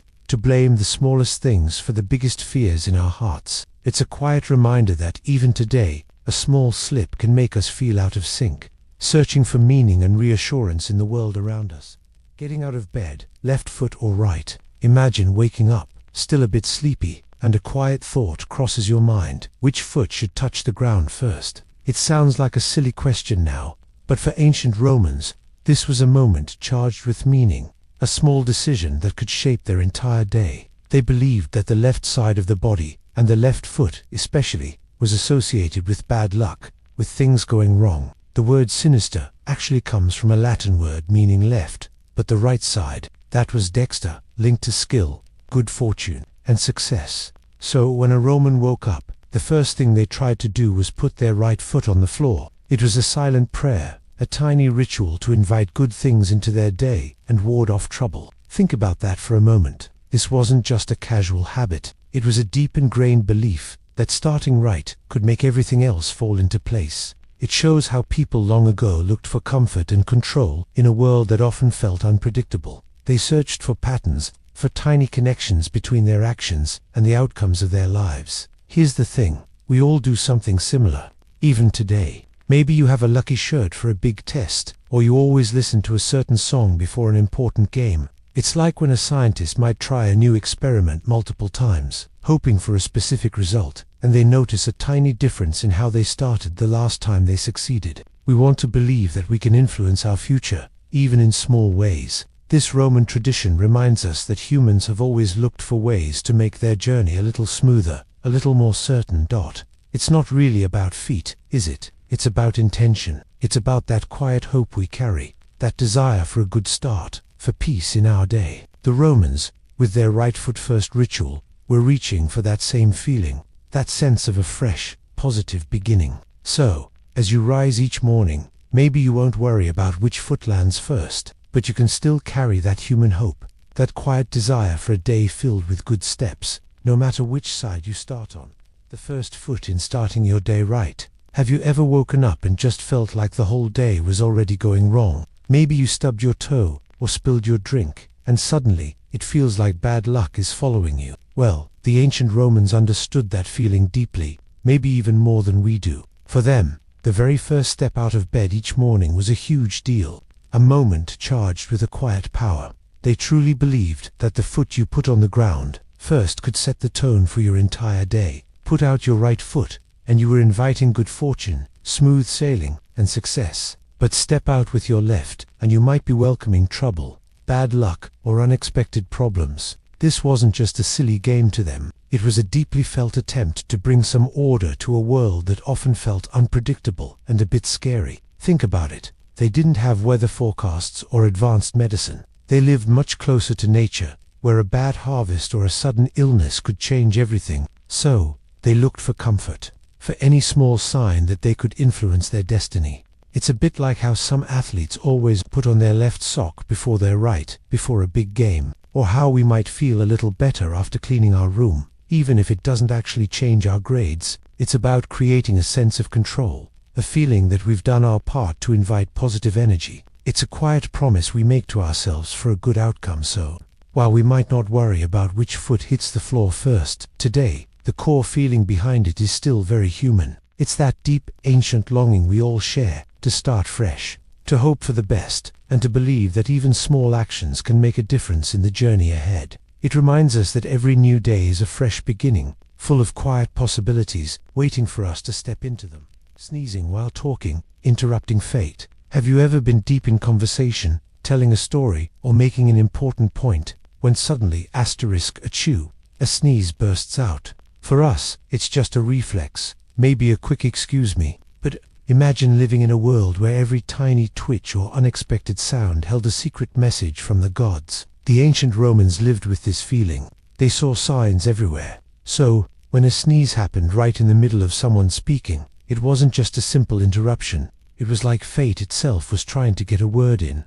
They believed sneezing was a direct message, a whisper from the divine. It could mean the gods were confirming what you just said, making it true. Or, it could be a sharp warning, telling you your words were false, or that what you were about to say was a bad idea. Think about that for a moment. Imagine you're sharing a big plan, full of hope, and then, a sudden sneeze stops you. The air would fill with a silent question. Was this a blessing or a curse? Were you on the right path? Or had the universe just tried to pull you back? It's a bit like when you're writing a really important essay, and your computer suddenly freezes for a second. That tiny pause makes you wonder, did I just lose my work? Is this a sign I should rethink what I'm writing? It's not just a technical glitch, it feels like something more. For the Romans, a sneeze was that kind of powerful pause.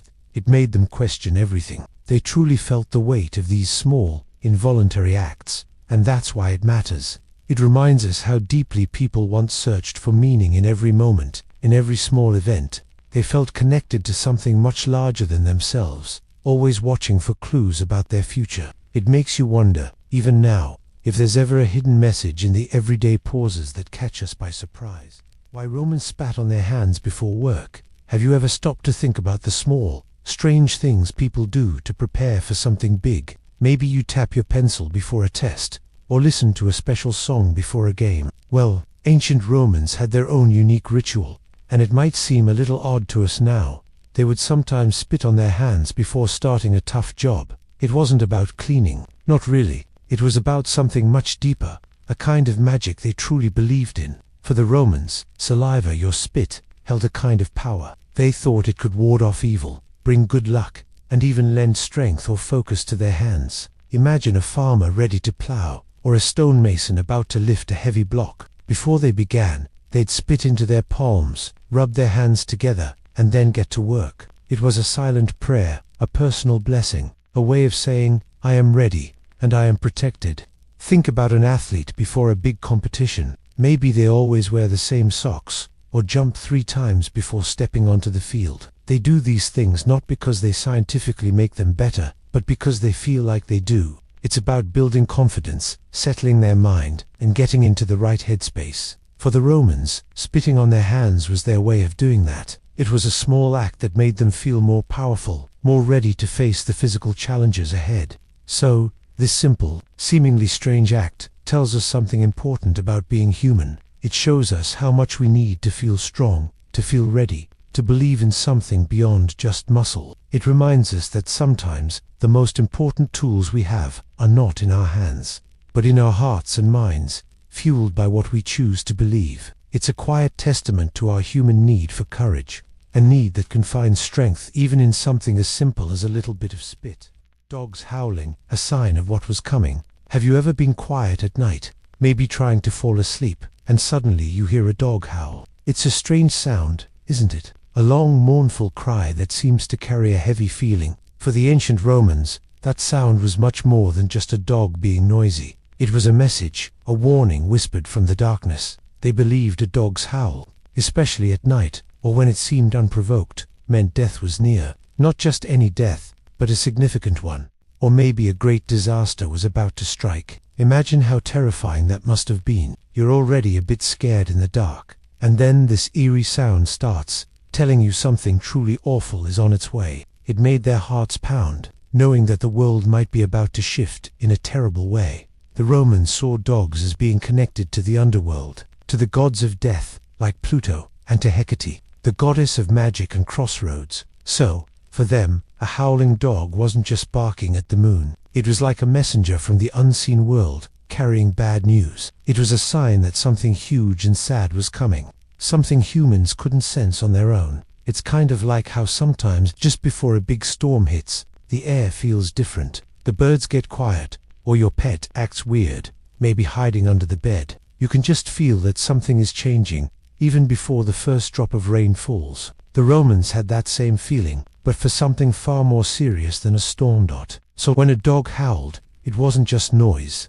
it was the sound of fate, a heavy whisper of what was coming. It shows us how people long ago tried to find meaning in every sound, every shadow, hoping to understand the things they couldn't control. They were searching for answers, and sometimes those answers brought only a deeper fear. It reminds us that even today, we look for signs, hoping to prepare for whatever life might send our way. Cats washing behind their ears, rain soon. Have you ever watched a cat carefully grooming itself, perhaps even getting right behind its ears with a paw? It's a common, quiet sight. But for the ancient Romans, seeing a cat do just that wasn't merely a cute moment. It was a clear sign. Rain was on its way, soon. Think about life back then. No weather apps, no TV forecasts. People relied on nature itself. They lived closely to the land, to the earth's cycles, and especially to animals. Romans believed animals had a special, hidden connection to the world's rhythms. They thought animals held a wisdom about the changing environment that humans might have lost or never fully possessed. So, watching a cat, often mysterious and independent, offered important clues. This wasn't about modern science. It was about deep, careful observation, trusting the subtle whispers of the world and the creatures who seemed to understand them best. It's a bit like that strange, heavy quiet right before a big thunderstorm, or how some people say their old joints ache when the weather is about to change. Animals, with their sharper senses, probably pick up on tiny shifts in air pressure or humidity long before we do. Maybe a cat's ears actually feel different, or even itch, when rain is coming because of those atmospheric changes. We might not fully grasp the exact science, but we can still see patterns and connections, just like the Romans did. They saw a cat's simple action and linked it to something much bigger, something they deeply needed to prepare for in their daily lives. This belief, simple and charming, reminds us of something powerful and human. It shows how much we, through history, have yearned to understand the world. We search for meaning, for guidance, even in the smallest, everyday actions. It speaks to that quiet wonder, the feeling that perhaps everything in nature holds a message, a secret, if we only slow down enough to truly listen and see. It's a way of feeling deeply connected, part of a larger living story where even a cat's gentle wash can hint at the sky's deepest intentions. It reminds us to pay attention to the small things, for they often carry the biggest truths. If your ears burn, someone's talking about you. Have you ever felt your ears suddenly get hot, almost like they were burning? It's a weird feeling, right? No fever, no clear reason, just heat. For the ancient Romans, this wasn't just a random body sensation. Oh no, they had a much more interesting idea. Here's the thing, if your ears burned, it meant someone was talking about you right then. It was a physical sign of an invisible conversation, and there was a twist. If your right ear felt hot, it meant the words about you were kind, maybe even compliments. Someone was praising you. But if it was your left ear, well, that meant the talk wasn't so nice. Someone might have been spreading gossip or saying things you wouldn't want to hear. Think about that. It's not just a body part. It's about how much we care what others think. Even thousands of years ago, people felt this deep human need to be seen, to be understood. They worried about what was being said behind their backs. The Romans, with all their grand history, still wondered about these quiet, unseen forces. They believed our bodies could pick up on the energy of people's words, like a secret radio signal. It's a bit like when you're in class and hear your name from across the room. Instantly, your attention snaps, your mind races. What are they saying? That sudden feeling of being connected to a conversation you're not part of, that's a bit of what the Romans felt. They saw a burning ear as a signal, a tiny personal alert that you were in someone else's thoughts. This superstition shows us something amazing about being human. It tells us our words have power, even when the person isn't there to hear them. It reminds us that we are all part of this huge, connected web of lives. Thoughts and feelings about each other are always swirling, and sometimes our bodies might even pick up on those invisible currents. It makes you wonder, doesn't it, about the stories we tell, and the stories being told about us right now. Itching palms, money coming or going. Have you ever felt that strange, sudden itch deep in the palm of your hand? It's not a bug bite, just a tickle that seems to come from nowhere. For the ancient Romans, this simple feeling held a powerful, mysterious message. They didn't just scratch it away and forget. No, For them, an itching palm was a whisper from fate, a hint about money. If your right palm itched, it meant money was coming your way, a hopeful sign of good fortune arriving soon. But if it was your left palm, well, that often meant money would be leaving your pocket. A warning, perhaps, to be careful with your spending. It's amazing, isn't it, how a tiny physical sensation could carry such weight. This wasn't just a silly idea. It shows how much people, even in those ancient times, yearned to understand the world around them, to find patterns and predictions in everyday life. They looked for signs everywhere, trying to make sense of the uncertainty of tomorrow. Like when you feel a sudden burst of energy and think, I'm going to have a great day, or a shiver down your spine makes you wonder if something big is about to happen. Our bodies often react in ways we don't fully control, and for the Romans, these reactions were like secret codes from the universe. Think about it this way. When you're waiting for important test results, don't you sometimes feel a knot in your stomach? Or when you're excited about a trip, you might feel a lightness in your chest. Your body is reacting to your feelings, your hopes, and your worries. For the Romans, the itching palm wasn't just a random nerve-ending firing. It was a deep, emotional connection to their biggest hopes and fears about money. So, when your palm next itches, remember the Romans. Maybe it's just your skin, or a small nerve. But here's the thing. Their belief wasn't just about an itch. It was about the human heart, always searching for comfort, for a clue, for a little bit of magic in the ordinary. It tells us something beautiful about how we all, deep down, hope for good things and brace for bad, finding meaning in even the smallest parts of our lives. It's a quiet echo of human hope, stretching across thousands of years. Tripping over your own feet, not a good sign. Have you ever stumbled unexpectedly, maybe on flat ground, and felt that sudden jolt of embarrassment, or even a tiny spark of dread? For the ancient Romans, a simple misstep, a trip over your own feet, wasn't just clumsy, it was a serious omen. They believed it was a sign, a whisper from the gods, or fate itself, telling you something bad was coming. Imagine living in a world without science as we know it, where every unexplained event felt like a message. The Romans were deeply connected to omens and prophecies. They saw patterns everywhere, in the flight of birds, the way a sacrifice burned, and even in personal accidents. To trip meant your balance was off, not just physically, but perhaps spiritually. It suggested you were out of step with the natural order, vulnerable to misfortune. It was a tiny crack in the day, through which bad luck might seep.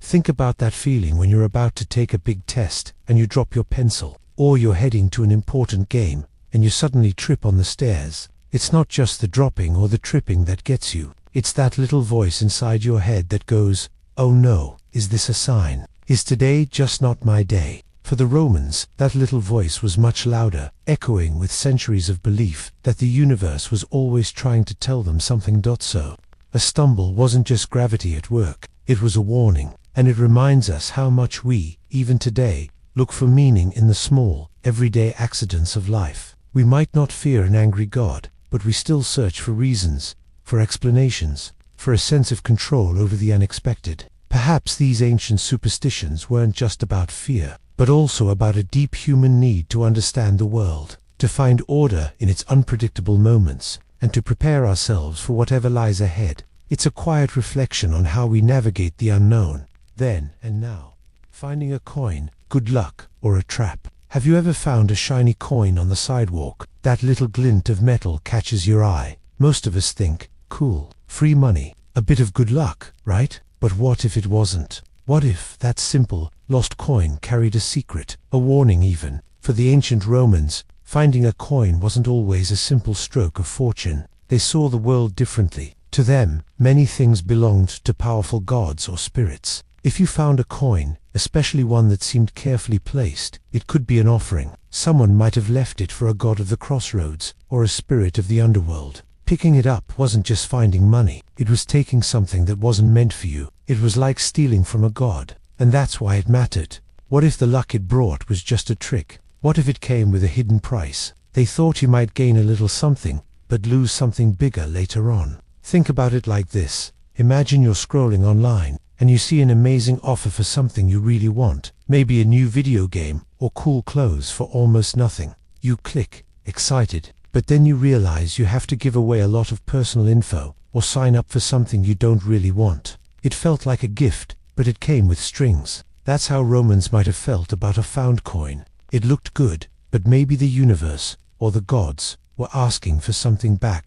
So, was finding a coin truly a trap? Maybe not in a scary, evil way, but it made them think about luck itself. Is all luck purely good? Does everything come with some kind of balance? It makes us wonder about the small gains we get, and if they sometimes distract us from the bigger picture. True joy, real good fortune, often feels earned, or given freely, without a hidden cost. Maybe the Romans were just reminding themselves to look closer, to be mindful of what appears to be simple good luck, to understand that sometimes even a tiny gift might ask for something in return. It's a quiet thought, a moment to pause.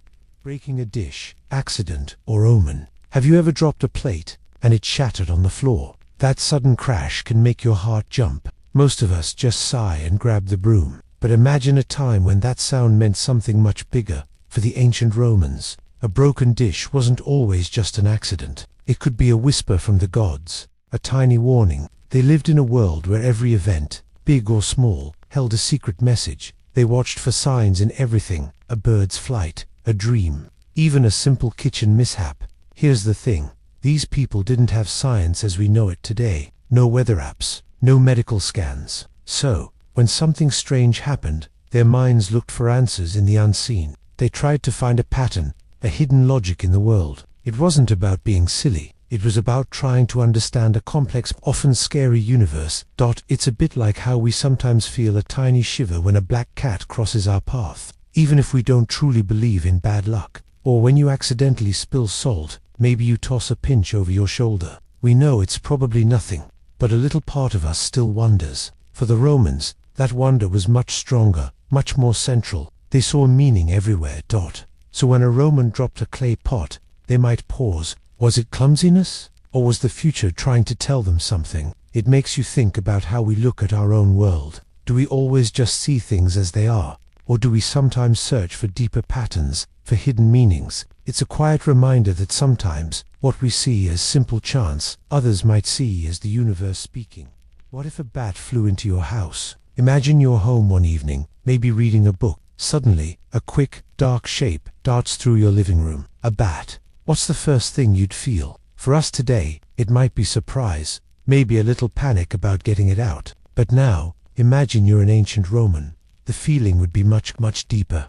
For Romans, a bat flying into your house wasn't just a bother. It was a shiver down the spine, a cold warning. They believed bats lived in the shadows, belonging to the night, a place of mystery and fear. This creature, with its strange leathery wings and silent flight, seemed to bridge the world of the living with the dead. So, if a bat entered your home, it was seen as a dark omen. It could mean bad luck was coming, or even worse, that a ghost or spirit from the underworld was trying to make contact, bringing illness or death. It's a lot like how some people feel when a black cat crosses their path. Even today, you might not truly believe in bad luck, but that tiny whisper of what if still makes you pause. For the Romans, this what if was a roar. Their world had fewer scientific explanations for strange events. When something unusual happened, like a bat indoors, their minds often turned to the gods, to fate, or to unseen forces. They didn't have our science to understand animal behavior. They saw symbols everywhere. A bat was a symbol of the unknown,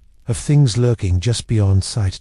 So, a bat was more than just an animal to them. It was a reminder that life was fragile, and that forces beyond human control were always at play. It shows us how deeply people longed to understand their world, even when that understanding led to fear. It makes us think about what things we still worry about today, even if we know deep down they're probably harmless. Spiders, scary or lucky for Romans. Have you ever found yourself staring at a spider, a shiver running down your spine, even as you marvel at the delicate, intricate web it spins? It's a strange feeling, isn't it? That powerful mix of fear and a kind of quiet wonder, a tiny creature holding so much attention. For the ancient Romans, it was much the same. Spiders were not just creepy crawlies in a dusty corner. They were tiny, silent messengers, holding clues to forces far greater than themselves, shaping their daily lives and secret thoughts in ways we can only imagine. Here's the thing. Romans didn't have a simple spiders are good or spiders are bad rule. Their world was rich with signs and omens, and even the smallest creature could carry a deep, hidden meaning. A spider weaving its perfect, circular web in a quiet corner might whisper of fate, of invisible threads being carefully spun into the destiny of a person, or even an entire empire. This unseen, patient work could suggest order,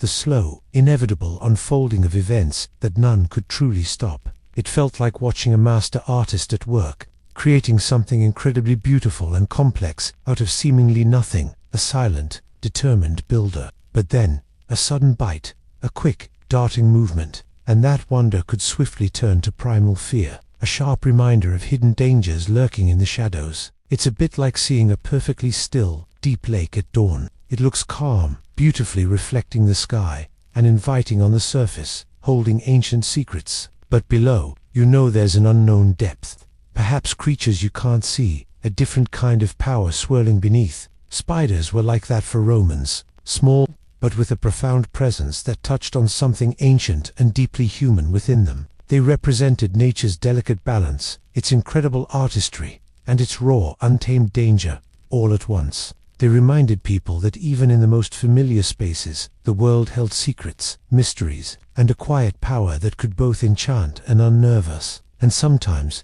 those tiny eight-legged beings simply held up a mirror to our own deep feelings about the vast, beautiful unknown that surrounds us every day.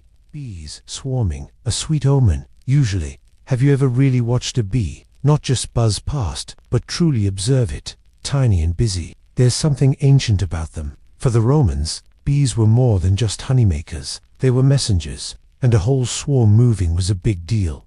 Here's the thing. If a swarm of bees suddenly appeared and settled on your house, it was usually a wonderful sign. Imagine that. This buzzing cloud, thousands of tiny lives, choosing your home. Romans believed it meant good fortune. It suggested prosperity, growth, and abundance. Think of the honey they'd make. It felt like nature itself was blessing your home, bringing new life and sweetness. But here's the usually part. If those same bees swarmed inside a tomb, or on something about death, that was a much darker omen. It might mean great sorrow, or a significant person would pass away. So, the meaning wasn't just in the bees, but in where they landed. It was about how life and death mingled. Even for something small, it's like seeing a huge crowd. If they're cheering at a concert, it feels joyful. But if the same people gather silently at a memorial, the feeling is different, right? The crowd itself isn't good or bad. It's where they are and what they're doing. For the Romans, bees were like that, a powerful living force. Their actions were a language to read. So, next time you see bees, maybe think differently. Not just insects, but tiny wonders carrying ancient wisdom. They remind us that even small parts of our world hold deep meanings. We just need to look and feel what they tell us. It's about listening to the quiet hum of the world, finding magic in the everyday. Roosters crowing at night, bad news. Have you ever been jolted awake by a sound that just felt wrong? A noise that shouldn't be happening, especially not in the quiet darkness of the night. For the ancient Romans, few sounds were more unsettling, more filled with dread, than a rooster crowing when the sun was nowhere near. Here's the thing. Roosters are supposed to crow at dawn. It's their job. It's nature's alarm clock, announcing the start of a new day, bringing light after darkness. So, when one let out its loud, piercing cry in the deep stillness of midnight, it wasn't just a surprise, it was a terrifying sign. For Romans, this wasn't just a noisy bird, it was a broken promise, a shattered pattern. They believed the world had a natural, sacred order. Day followed night, seasons turned, and animals knew their place. A rooster crowing at night meant this order was disturbed. It felt like the universe itself was whispering a warning, a dark prophecy. It suggested something terrible was coming. Sickness, death, a major disaster, or even the anger of the gods. Imagine if your smart speaker suddenly started playing loud, creepy music in the middle of the night, even though you never told it to. That feeling of what is happening, and this isn't right. That's a bit like what the Romans felt, but with much higher stakes. This wasn't just a superstition. It was a deeply emotional reaction to a world they saw as alive with meaning. Every natural event held a message. When something as fundamental as a rooster's crow went against its natural rhythm, it touched a deep human fear. The fear of the unknown, of losing control, of forces beyond understanding. It reminds us how much comfort we find in the predictable world, and how vulnerable we feel when that predictability breaks, even in small ways. That unexpected crow was a stark, chilling reminder that life could turn on a dime, hinting at larger, unseen powers at play.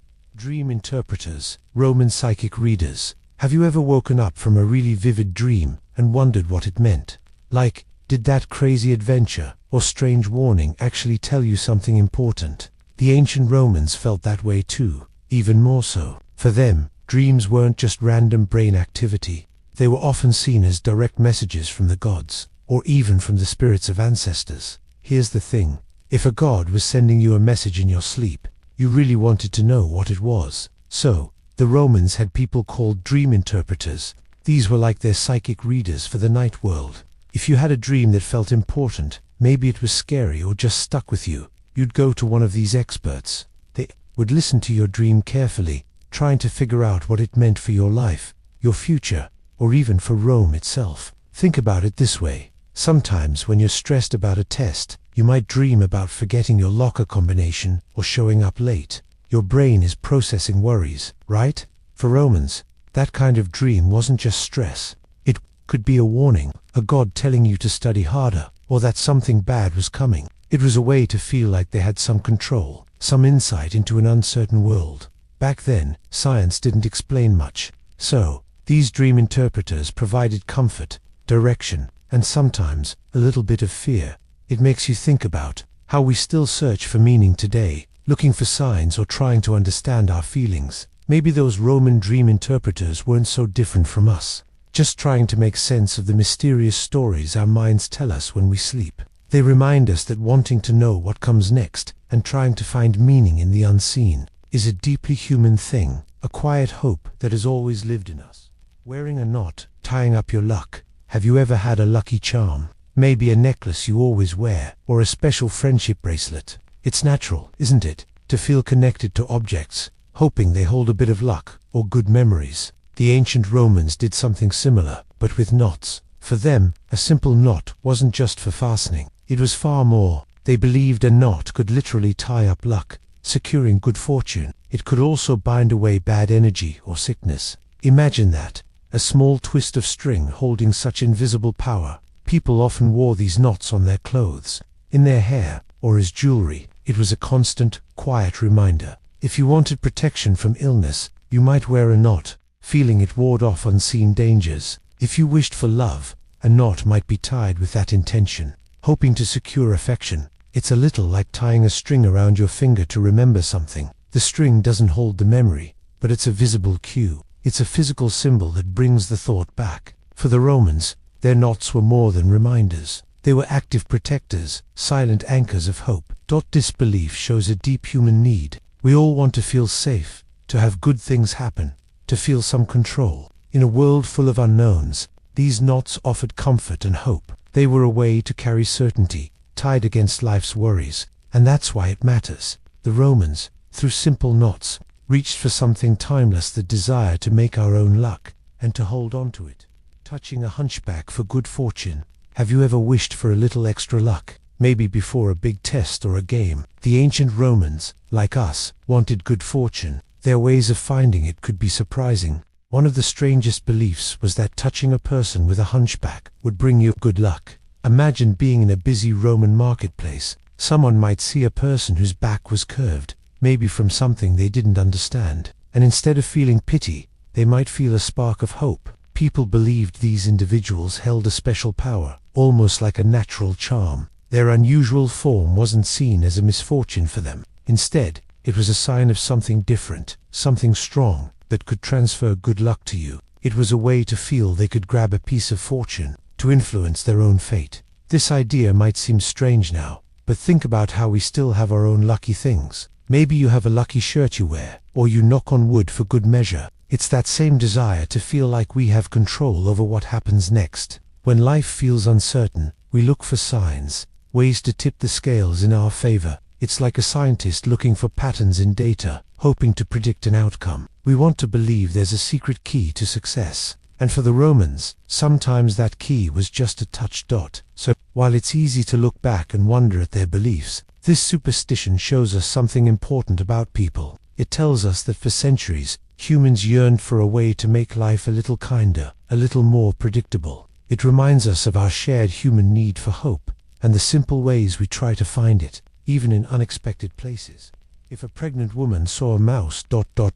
imagine you're really excited for something big, something like, maybe it's a huge test, or a performance. And then, something small, almost silly, happens. A tiny little detail that suddenly makes you worry everything will go wrong. Have you ever felt that knot in your stomach? Well, back in ancient Rome, if a woman was expecting a baby, and she saw a mouse, especially a white mouse, it was a big deal. Not because she was afraid of the mouse itself, but because of what they believed it meant for her baby. They thought if she saw a mouse, and then touched her body right after, her baby would be born with a mouse-shaped mark on that exact spot. Can you imagine that fear? This wasn't just a silly idea. Think about it. Ancient Romans didn't have ultrasounds or doctors who understood genetics. When a baby was born with a birthmark, or something unexpected, they had no scientific explanation. So, people looked for reasons. They looked for connections, even if they were strange ones. It was a way to try and make sense of the world, a way to feel like they had some control over things that felt completely out of their hands. Here's the thing. Even today, we sometimes do similar things. Like, if you wear your lucky socks to a game, and your team wins, you might think the socks made a difference. Or maybe you avoid stepping on cracks, just in case. It's that feeling that small actions can have big, unseen consequences. For a pregnant woman in Rome, seeing a mouse wasn't just seeing a rodent. It was a heavy moment, loaded with fear and hope for her child's health, and that's why it matters. This superstition tells us something really deep about being human. It tells us about the power of hope, the weight of worry, and how much we want to protect the ones we love. Even when we don't understand everything, we reach for stories, for beliefs, to guide us through the mysteries of life. It reminds us that across time, parents have always wished for their children to be safe and whole, even when facing things they couldn't possibly explain. Sneezing after dinner, a sign of good health. Have you ever had a big meal, felt full and content, and then suddenly, achoo, a sneeze, right after dinner? Most of us just think, oh, a little dust. But imagine living in ancient Rome. What if that simple sneeze wasn't just a random sniffle? What if it was seen as a whisper from your body, a gentle nod that everything was working just right? For the Romans, a sneeze after dinner was actually considered a sign of good health. It wasn't something to worry about. Here's the thing. They didn't have microscopes or a deep understanding of digestion, so they looked for clues in what they could see and feel. They believed if your body expelled something, even just air, after you'd eaten, it meant your digestion was strong. It was like your body giving a tiny, audible signal that it was busy, efficiently getting to work. It was a comforting thought, a small reassurance that all was well inside. Think of it like this. When you've just finished a tough workout, and your muscles feel a little tired but strong, that feeling is a sign your body is getting stronger. Or, when you hear your car engine purr smoothly after it's been serviced, it's a small sound, but it tells you everything is okay, running as it should. For the Romans, that post-dinner sneeze was a bit like that engine purr. It was a natural moment, transformed into a signal of wellness. It makes you wonder, doesn't it, how humans have always tried to understand their own bodies, finding meaning in the simplest actions. Maybe it shows us that even today, we still look for those small, quiet signs that tell us we are healthy, safe, and that life is unfolding as it should. It's a gentle reminder to pay attention to the little things, to find peace in the ordinary rhythm of our own existence. Opening a door and hearing a raven. Have you ever felt a small shiver, a moment of unease, when something perfectly normal is suddenly interrupted by something strange? Imagine standing in ancient Rome, hand on the heavy bronze handle of your front door. You pull it open, expecting the familiar sounds of the city, or just the quiet morning air, but instead, a harsh, sudden cry slices through the silence. A raven. For the Romans, this wasn't just a random bird sound. Oh no, this was a deep, unsettling message. Ravens, with their dark feathers and intelligent eyes, were seen as messengers from the gods, or sometimes, from the world of the dead. Their cries were not melodies but prophecies, especially if they happened at such a significant moment as crossing a threshold, moving from home into the unknown outside. It spoke of bad luck, of troubles ahead, a shadow cast over your day. This idea, that a simple sound could hold such power, tells us something important about people long ago. They didn't have science to explain everything, so, when life felt uncertain, When sickness or bad harvests struck, they looked for signs. They searched for meaning in the flight of birds, in a raven's sudden call. It was their way of trying to understand a world that often felt chaotic. Think about it like this. Maybe you're about to give a presentation in class, and right as you step up, the projector flickers and dies.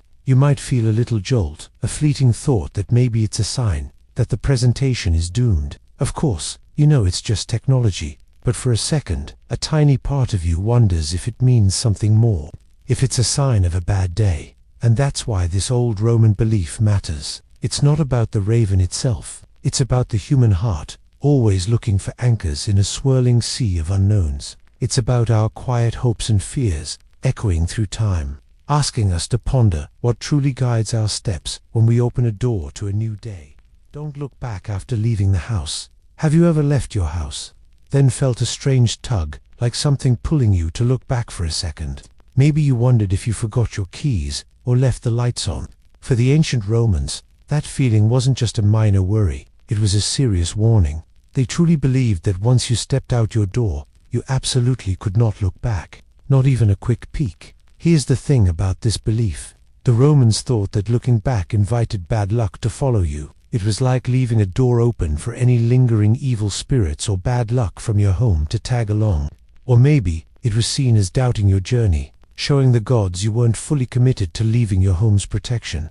This wasn't just about a forgotten item. It was about making a clean break, protecting your future, and facing the day ahead with certainty. It spoke to a deep human fear of the unknown, of what might catch you from the shadows. Think about it this way. When you're walking in a perfectly straight line, what happens if you keep glancing over your shoulder? You start to wobble, right?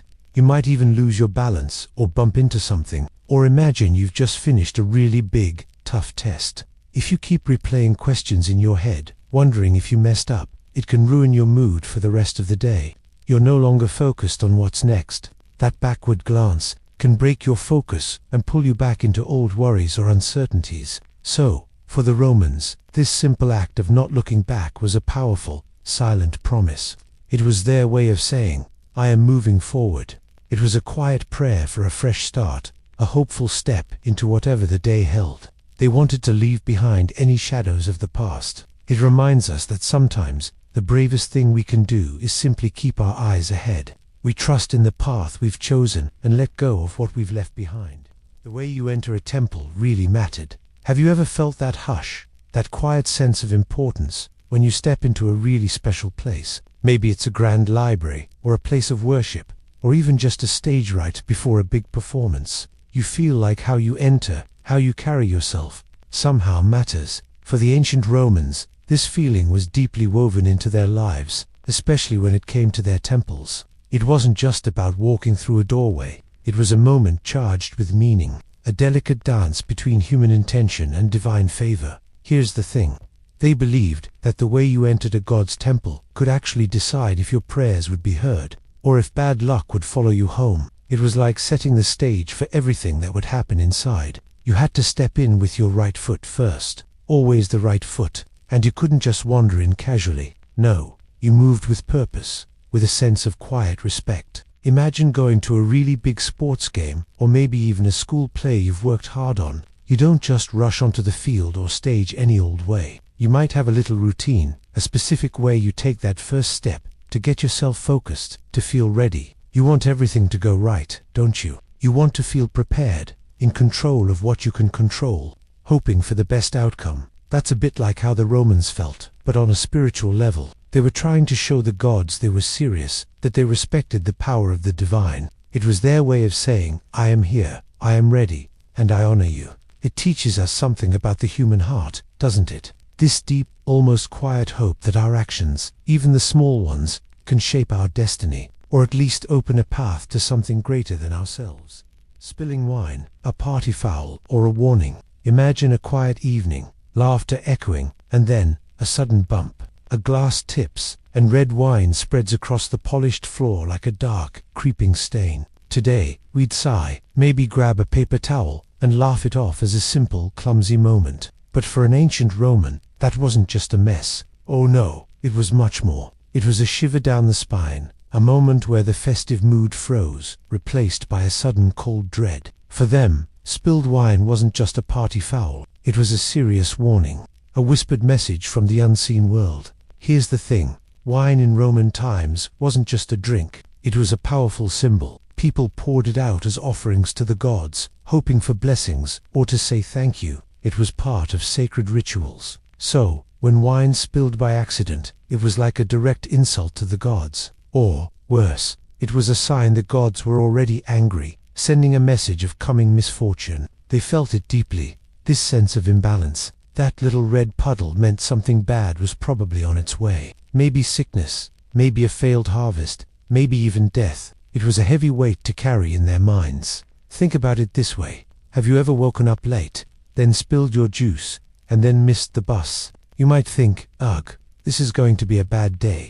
It's a tiny chain of events, but it can make you feel uneasy, like the universe is just off. The Romans felt that same human impulse, but amplified it hugely with their beliefs. They saw life as a delicate balance, and a small spill could tip everything. This might work for you. We look for meaning everywhere, especially when we feel a little lost or worried about the future, and that's why it matters. Spilling wine became a powerful, silent question. What bad thing is about to happen? It reminds us how much humans long to understand what tomorrow brings, and how a simple accident can fill us with a quiet, ancient fear.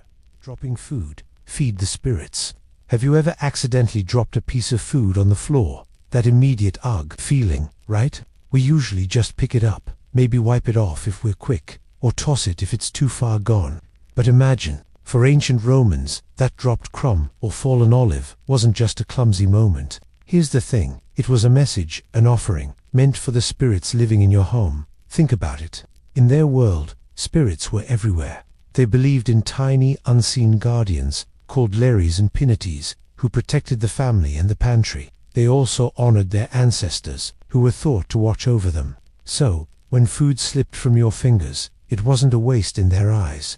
It was a small gift, a thoughtful gesture to these unseen helpers and watchful family members from the past. You didn't pick it up, you left it. It was meant for them. This wasn't about being wasteful. It was about showing deep respect. It was like how some cultures leave a small plate of food out for guests, even unseen ones, or how you might leave an offering at a memorial for someone you cared about. It was a way to keep the peace, to say thank you to the hidden forces that blessed their homes and their harvests. In a world without science explaining everything, these small actions made sense. They helped people feel connected to something bigger, to the mysteries of life and death, right there in their own kitchens. So, the next time something slips from your hand, maybe just for a moment, think of those ancient Romans. Think about how a simple accident could become a silent, respectful offering. It reminds us how much meaning we can give to even the smallest things, and how our beliefs shape the way we see the world, turning a dropped piece of bread into a profound moment of connection with something unseen. Eating certain organs for bravery. Have you ever wanted to feel so brave, so strong, that you'd try almost anything to get that feeling? Some ancient Romans truly believed they could literally eat bravery. They thought if an animal was known for its power, like a fierce bear or a speedy deer, eating certain parts of it could transfer those very qualities to them, especially organs like the heart or brain. They weren't just eating for hunger, they were eating for courage, for wisdom, for strength. This idea wasn't totally random. It came from a deep, ancient belief called sympathetic magic. The thought was, like affects like.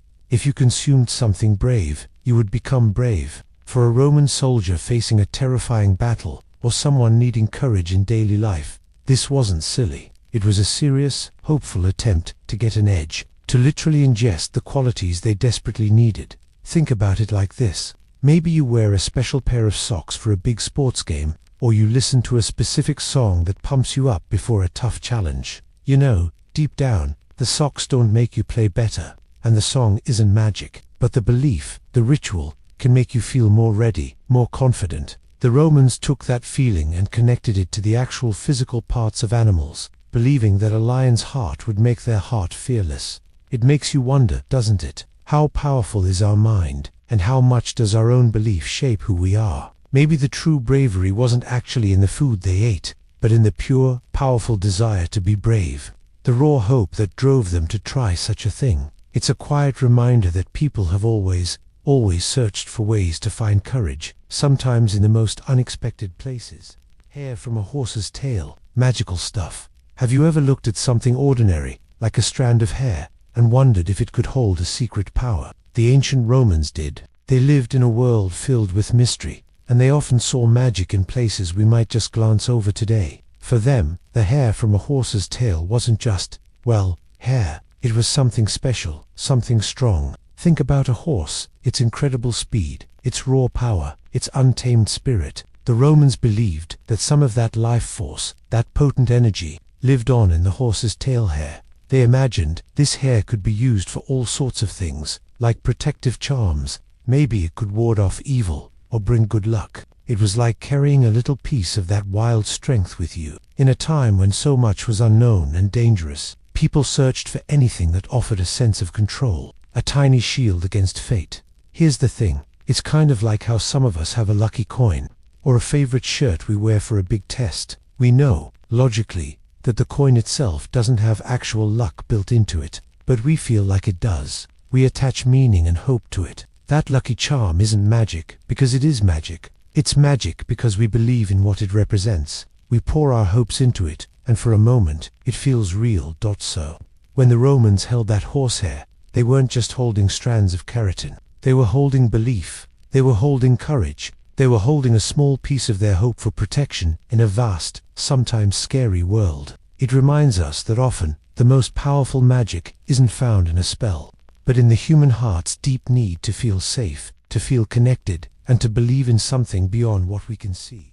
Don't cut your nails on Sundays. Don't cut your nails on Sundays. Have you ever thought about why some small, everyday actions feel wrong, even when they aren't harmful? Ancient Romans had many unspoken rules, and one of them was simple. Sunday was not the day for a manicure or a pedicure. Don't touch those nails. Sounds a little silly to us now, right? But to them, this wasn't just a quirky habit. It was a belief tied deeply to what they felt about the gods and the spirit world. Sundays, or specific days, were often considered sacred. Cutting off a piece of yourself, like nails or hair, was seen as something that could leave you vulnerable. It was like you were opening a small door, letting a tiny bit of your protection fall away. People worried this could invite bad luck, or even evil spirits. They believed you shouldn't mess with your body in ways that could expose your soul, or invite danger on sacred days. Think about how some of us have a lucky shirt for a big test, or a specific ritual before a game. We know it might not really change the outcome,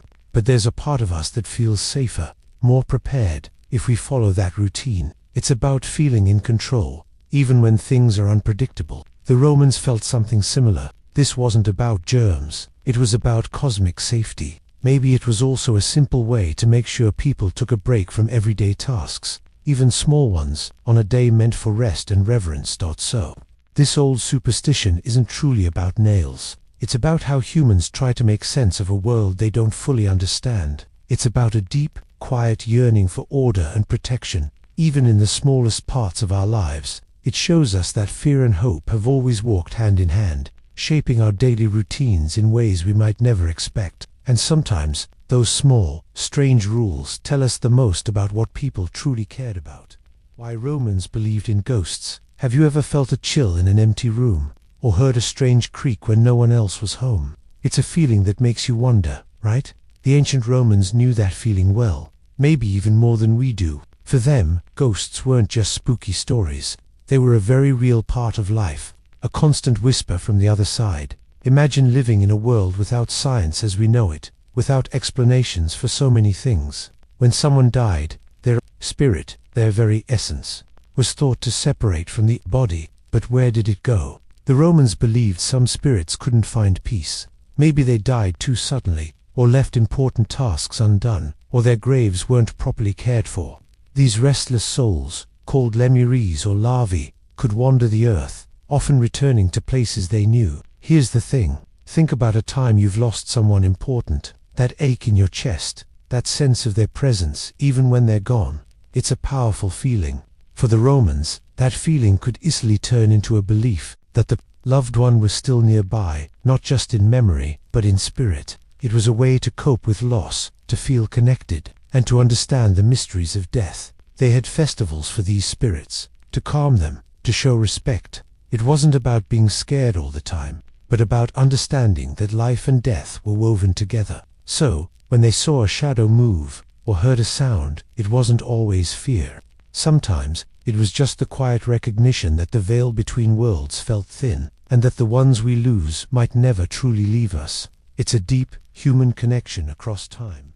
Lamps going out suddenly, a ghostly visit. Have you ever been sitting quietly, maybe reading or just thinking, when suddenly the light in the room flickers and then just disappears? That sudden plunge into shadow can feel strange, can't it? For the ancient Romans, when their oil lamps sputtered out without warning, it wasn't just an annoyance. It was often seen as something much deeper, a whisper from beyond. Imagine a Roman home at night. The only light comes from a few small oil lamps, casting dancing shadows. If one of these lamps went out all by itself, the air would instantly feel different. People believed it was a sign that a spirit was nearby, maybe a ghost, passing through their living space, or even trying to send a message. It wasn't always seen as scary. Sometimes it was just a moment of quiet awe, a feeling that another presence had brushed against their world. They didn't have science to explain a bad wick or a sudden draft, so their minds tried to fill the gap. And in a world where the line between life and death felt much thinner, where ancestors were always nearby, a sudden darkness felt like a veil lifting. It's a bit like when your phone suddenly dies when you really need it, or when the power goes out in a storm. That abrupt silence, that unexpected stop, makes your mind race to understand why. For Romans, the why often led to the unseen. It speaks to something deep inside us, this need to find meaning in the unexpected. That a simple lamp going dark could carry such a heavy weight of mystery, connecting the everyday to the spiritual. It reminds us how, even today, moments of sudden quiet or unexpected change can make us pause and wonder about the hidden currents flowing just beneath the surface of our lives. Superstitions about sleeping with your mouth open. Have you ever wondered what truly happens to us when we fall into the quiet realm of sleep? Our bodies surrender to rest, our minds drift through dreams. But what about the parts we can't see, the hidden, precious bits of ourselves? The ancient Romans wondered about this too, especially concerning something as simple as sleeping with your mouth open. It seems like such a small, innocent thing, doesn't it? Just an open space, a soft breath, while you're utterly lost in the mystery of dreams. But for them, it was a profound moment of vulnerability, a tiny, unguarded door left ajar. They believed that when your mouth hung open during sleep, it created an easy path. Not just for the air you breathe, but for mischievous or even evil spirits to sneak in, or perhaps for your own vital soul to slip out, leaving you incomplete. Imagine lying there, so deeply unaware, while something unseen might enter your very being, changing you. It wasn't just about catching a chill, it was about the most intimate, deepest part of you being exposed to the vast, unseen world. Think about it this way. When you leave your home, you usually remember to lock the door, right? You do it to keep what's inside safe, and to keep unwanted things out. Your mouth, for the Romans, was a bit like that important door to your inner self, your spirit. When you're asleep, you can't lock it. You're not aware, not able to consciously protect yourself. It's a feeling we all know, that small, almost primal worry about being defenseless. Even today, in our science classes, we learn how our bodies are protected by barriers, like our skin or immune system, keeping us safe from germs. This ancient belief was a similar idea, but for the unseen threats, the emotional and spiritual ones that felt so real to them. This old belief tells us something powerful about timeless human fears. It shows how much people, both long ago and even now, worry about the unknown, about what lies beyond our immediate control. It's a gentle reminder that even in our deepest rest, we often seek a quiet kind of safety, hoping to wake up feeling whole, undisturbed, and untouched by the night's hidden currents. It makes you pause and think about all the subtle, quiet ways we try to protect our inner selves, sometimes even from fears we can't quite name or fully understand. If you saw a snake on your wedding day, asterisk, if you saw a snake on your wedding day, asterisk, imagine it's the biggest day of your life, a wedding, full of joy and promises. You're all dressed up, everything feels perfect. Then, out of nowhere, you see it, a snake, slithering right across your path. What would you feel? For ancient Romans, this wasn't just a surprise. It was a deeply emotional moment, packed with meaning, perhaps even dread. The Romans paid close attention to signs from nature, what they called omens. A snake appearing on such an important day was a huge deal. It wasn't just a creature, it was a message, sent from the gods, or from fate itself. Here's the thing, snakes could be seen in two ways. Sometimes, they represented healing, renewal, or protection. You might see them in shrines, connected to household spirits. But on a wedding day, especially if it was a dark or unexpected sighting, it was often a terrifying sign of bad luck. Think about it like this. If you're about to take a big test, and your pencil suddenly snaps in half, right as the teacher hands it out, it might feel like a little jolt, a small, unsettling feeling that something isn't quite right. For the Romans, a snake on a wedding day was that feeling, but magnified 1,000 times. It suggested trouble for the marriage, maybe even misfortune or illness for the couple. It was a stark sign that the future, which felt so certain and bright just moments before, might hold hidden dangers. What would they do? They might try to understand the message, perform rituals to ward off the bad luck, or even postpone the wedding. This shows us how much humans want to believe we can understand the world around us, and how deeply we feel when something unexpected shakes our sense of control. Even when things feel uncertain, like a surprise snake in the garden, it can remind us that life is always changing, always surprising, and sometimes the best we can do is just breathe and find our way through. The power of left-handed people. Voiceover. Have you ever felt a little out of place, just because of something you can't change about yourself? Maybe you write with your left hand in a world built for right-handers. In ancient Rome, being left-handed wasn't just an inconvenience. It often carried a heavy, sometimes fearful, meaning. Think about this. The word sinister today means bad or threatening. Right. That comes from the Latin word for left. And dexter, meaning skillful and right-handed, gives us words like dexterity. So, even in their language, Romans linked right with good, left with bad.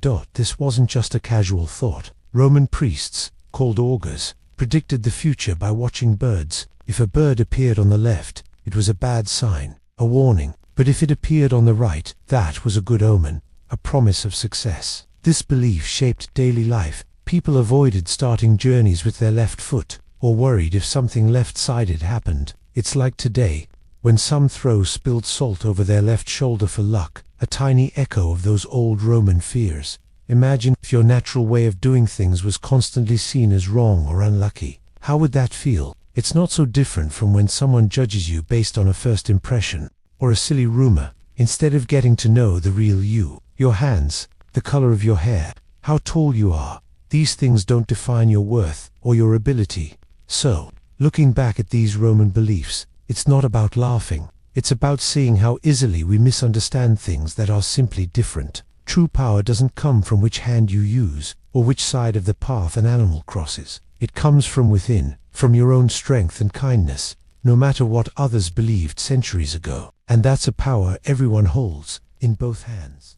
Roman amulets against jealousy. Have you ever felt someone watching you, not in a good way? Maybe their thoughts felt heavy, or their eyes held a quiet, dark envy. The ancient Romans knew this unsettling feeling well. They called it the evil eye, a silent curse, a bad energy they believed could be sent by another person's jealousy, or even too much admiration. It wasn't just a silly idea for them. It was a deeply felt fear, a belief that someone else's bitter thoughts or envious glances could actually bring you harm or bad luck. To fight this unseen danger, Romans wore special charms called amulets. These weren't just pretty pieces of jewelry. They were like tiny personal shields for the soul, little pieces of hope against a powerful force. Imagine living in a time when misfortunes, a sickness, a lost crop, or a child falling ill could be blamed on a neighbor's secret envy. It wasn't just superstition. It was how they tried to understand the difficult, unfair parts of life. It was about a deep human fear that good fortune itself could attract bad energy.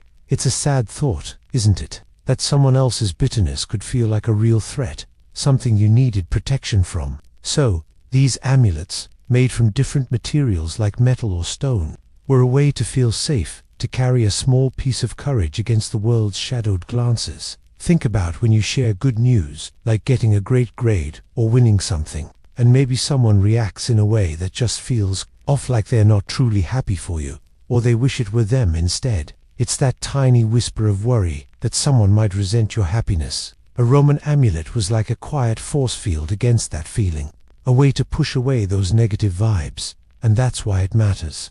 These charms weren't just about magic spells or complex magic. They were about a deep, universal human need to protect our inner peace, our happiness, from the heavy weight of another person's unhappiness. It reminds us that even thousands of years ago, people carried the same fears in their hearts. They sought comfort and safety from jealousy's unseen weight, much like we do today. It was a quiet prayer in metal or stone, a simple hope for peace in a world often shadowed by envy.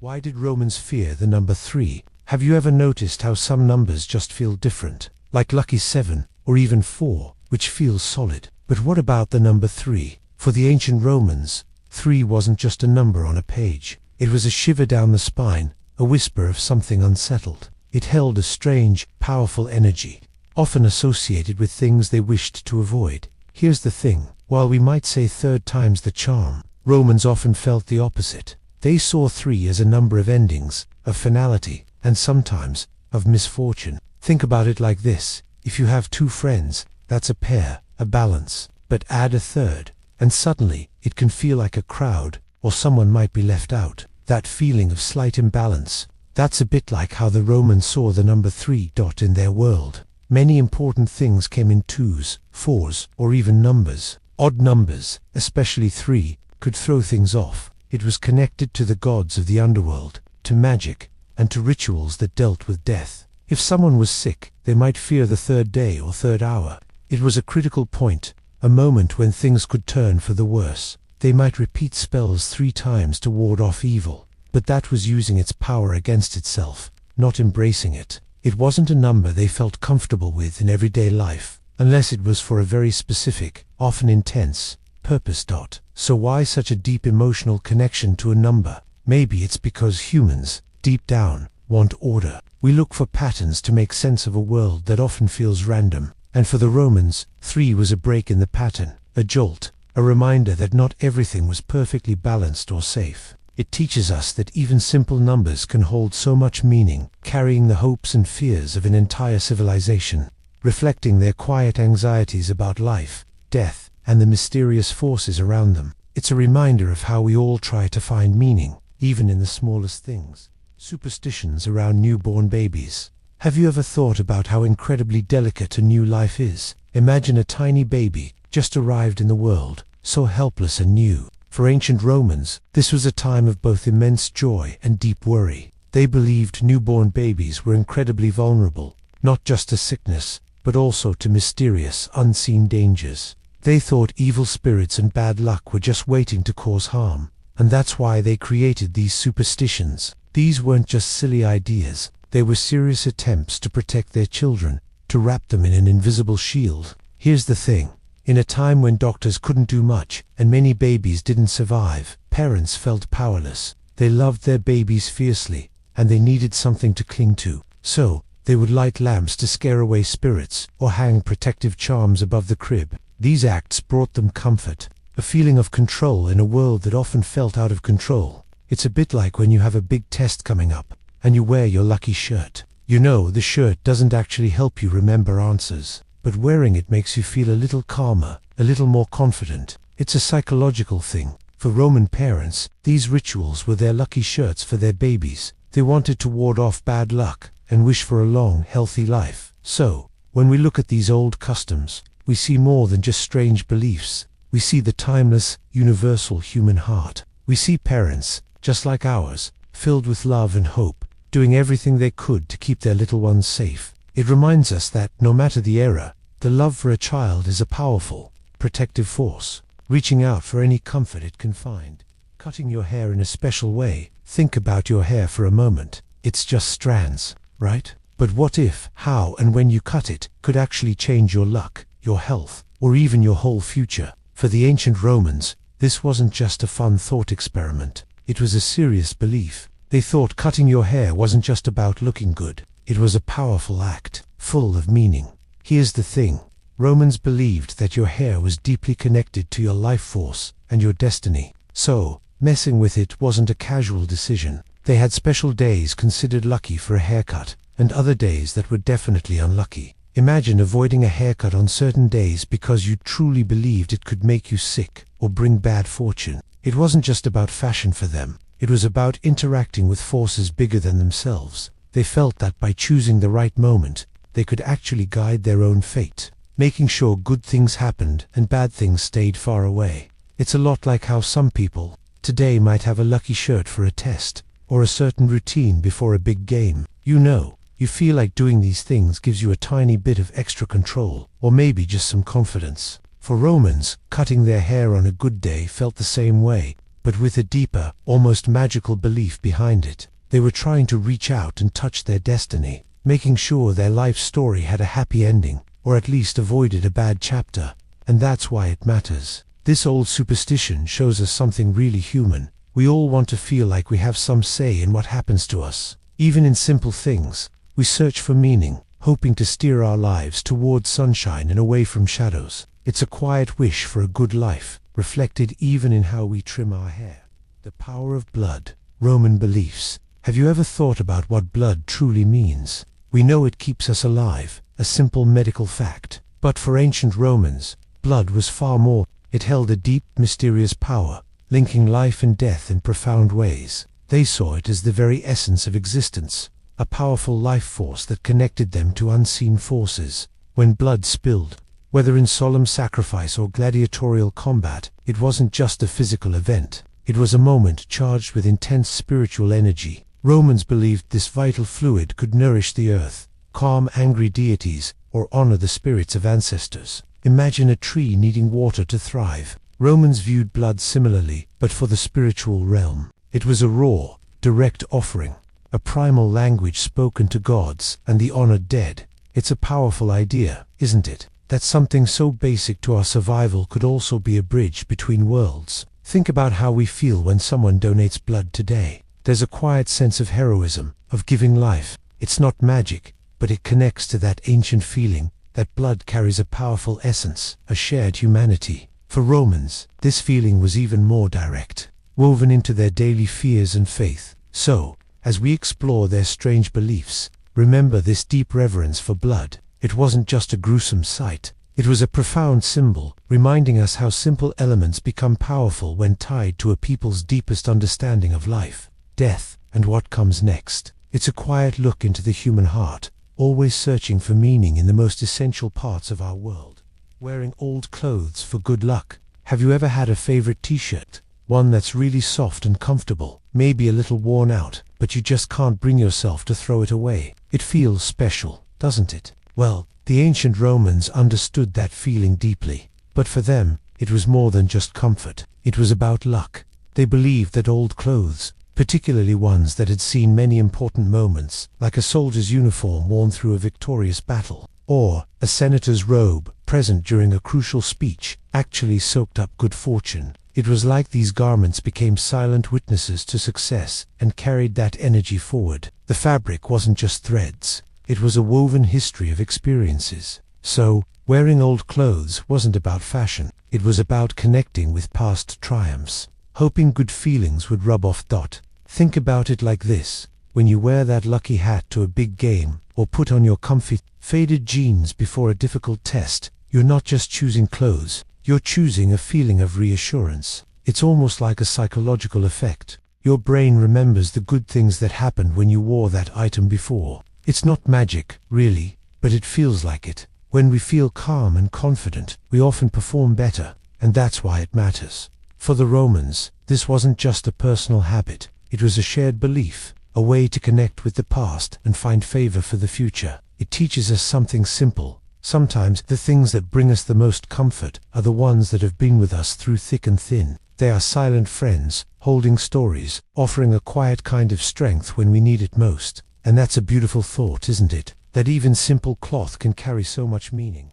If your nose bled, what did it mean? Imagine a sudden warmth, a trickling sensation down your face. A nosebleed. We've all had one, right? Maybe from a bump, or just dry air. But for ancient Romans, a nosebleed was never just a nosebleed. It was a message, whispered from the unseen world, a shiver of warning, or sometimes a gentle nudge of hope. If blood flowed from your right nostril, it was a good sign. It meant good things were coming, like a friendly breeze pushing your boat forward. Hope, perhaps, or good fortune on its way. But if it came from your left nostril, oh, that was different. That was a bad omen, a dark cloud on the horizon. It suggested trouble, loss, or sorrow was drawing near. It was like a sudden, cold touch on a warm day, a feeling that something wasn't quite right, that the universe was trying to tell you to be careful. The Romans felt very connected to the world around them. Every small event, every unusual happening, was seen as a sign. They believed the gods, or fate itself, would send these signals to guide them, or warn them. It was their way of trying to understand a world that often felt unpredictable and scary. They tried to find meaning in everything, because meaning gave them a sense of control, a tiny flicker of light in the darkness of the unknown. Think about how you might feel if you wake up with a strange feeling, like a knot in your stomach, right before a big test. You don't know why you feel it, but you just have a sense that something is off. Or maybe you've heard someone say, "I had a bad feeling about that," and then something actually went wrong. It's that kind of intuitive, gut feeling, but for the Romans, it was literally written in blood. It reminds us how much we, even today, look for signs, for comfort, for understanding in the world. We want to know what's coming, good or bad, and sometimes, in our deepest moments of uncertainty, we still search for those quiet whispers, those hints from the universe, just like the Romans did. It's a very human thing, wanting to make sense of life's mysteries, to find a pattern in the chaos, to feel a little less alone in the face of the unknown. Why Romans carried acorns? Have you ever wondered why someone might carry a small, ordinary thing, hoping it brings them luck or protection? It's a human feeling, isn't it? To seek comfort and meaning in the world around us. Well, ancient Romans did this too, but with something from your backyard. Acorns. They didn't just see them as simple seeds. To them, these little brown nuts held a powerful, almost magical meaning. Here's the thing. Acorns came from oak trees. In ancient Rome, the oak wasn't just any tree. It was sacred, deeply connected to Jupiter, the king of their gods. Imagine a tree so huge, so strong, it could stand for hundreds of years. The Romans saw its strength, its long life, and its deep roots. They believed some of that power was held right there, in its tiny seeds. So, carrying an acorn was like carrying Jupiter's protection, a small shield against bad luck, or hope for strength. It connected them to something ancient and strong. Think about it like this. Have you ever felt safer or more confident having a special item with you? Maybe it's a favorite hoodie, or a small stone from a grandparent. It doesn't magically make you smarter, but it offers quiet comfort, a secret strength. The acorn was exactly that feeling. It wasn't just a seed, it was a symbol, a tiny, pocket-sized reminder of resilience and enduring power. It tells us something beautiful about humans, doesn't it? That even thousands of years ago, people looked to nature, to small things, to find hope. They sought comfort in something simple, something that reminded them of life's quiet strength. Like the mighty oak from a humble acorn, it's a peaceful thought in a bustling empire. People held on to these small tokens, seeking a little peace, a little promise. The importance of lucky charms. Have you ever had something small, something you carried just for luck? Maybe a special coin, a worn-out bracelet, or even a particular pen for a big test. Most people, even today, have a little secret charm. And here's the thing. The ancient Romans were no different. They lived in a world filled with unknowns. Sickness and wars were common. Life felt unpredictable. So, people looked for anything that might offer safety, a small whisper of control. This is why lucky charms, or amulets, were so important to them. For Roman boys, it was a bulla, a locket worn around the neck until they became men. For others, it might have been tiny phallic symbols, believed to ward off evil, or even simple pieces of coral. These weren't just pretty trinkets. They were seen as protectors against bad luck, evil spirits, and envy. Think about it like this. You have a big soccer game, and you wear your favorite jersey. Does the jersey itself make you a better player? Not really, but wearing it might make you feel more confident, more ready. It's a small ritual that helps your mind get in the right space. That's a bit like what these charms did for the Romans. So, while we might not believe in literal magic from a charm, the act of holding on to something for luck shows a deep human need. It's about facing uncertainty with courage, knowing you have something, anything, on your side. These objects, whether a Roman amulet or your own lucky item, become symbols of hope. They remind us that even when things feel out of our hands, we can still believe in good luck, and that belief, in itself, can be powerful. It's a quiet way to find peace when the world feels loud. How to avoid the curse of the evil eye. Have you ever felt someone looking at you, and you just knew it wasn't a good look? Not a mean stare, but something deeper. A gaze filled with envy, maybe, or a quiet resentment. The ancient Romans understood this feeling deeply. They called it the evil eye, or they truly believed that a powerful, jealous glance could bring real harm, sickness, bad luck, even ruin. Think about it. Imagine you've worked really hard for something good. Maybe you aced a test or got a special award. You feel proud, but then someone looks at you, not with happiness for you, but with a dark envy, wishing they had what you have. The Romans felt this vulnerability acutely. They worried that someone's negative energy, born from their own lack or sadness, could latch onto your good fortune and drain it away. It wasn't about magic spells, but the raw human emotion of jealousy made powerful. So, how did they try to protect themselves? They wore special charms, like blue beads or other protective symbols, hoping these objects would catch the bad glance before it reached them. They made specific hand gestures, almost like pushing away the unseen negativity. Here's the thing.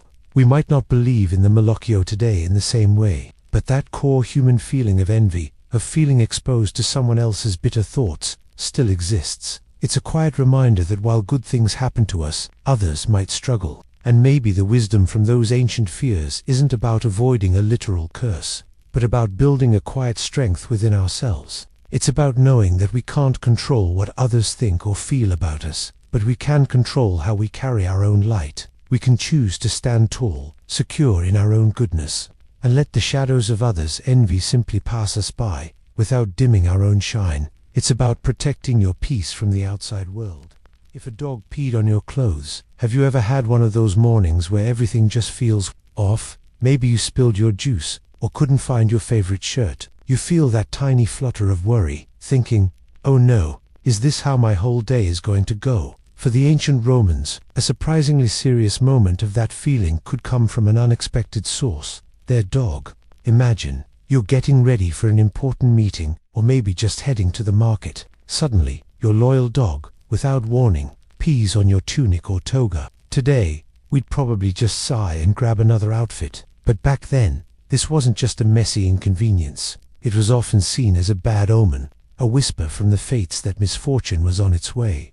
The Romans were incredibly sensitive to signs and symbols from the world around them. They believed animals, especially dogs, had a special connection to the spirit world, able to sense things humans couldn't. So, if a dog, an animal so close to daily life, made such a mistake, it wasn't random. It felt like a message, a warning that something difficult or disappointing might be lurking just around the corner. Think about when you're really nervous for something big, like a school presentation. Then, right before you start, you accidentally drop your notes. Even if it's small, that feeling of, oh no, this is a sign, can make your anxiety worse. It's like your brain is looking for proof that things might go wrong. That's a little bit of what the Romans might have felt. That wet spot wasn't just pee, it was a little cloud of dread. This superstition shows us how deeply people have always wanted to find meaning in random events. We yearn for a warning, a heads up, even from something as simple as a dog's accident. It reveals a quiet, human longing to understand the unknown,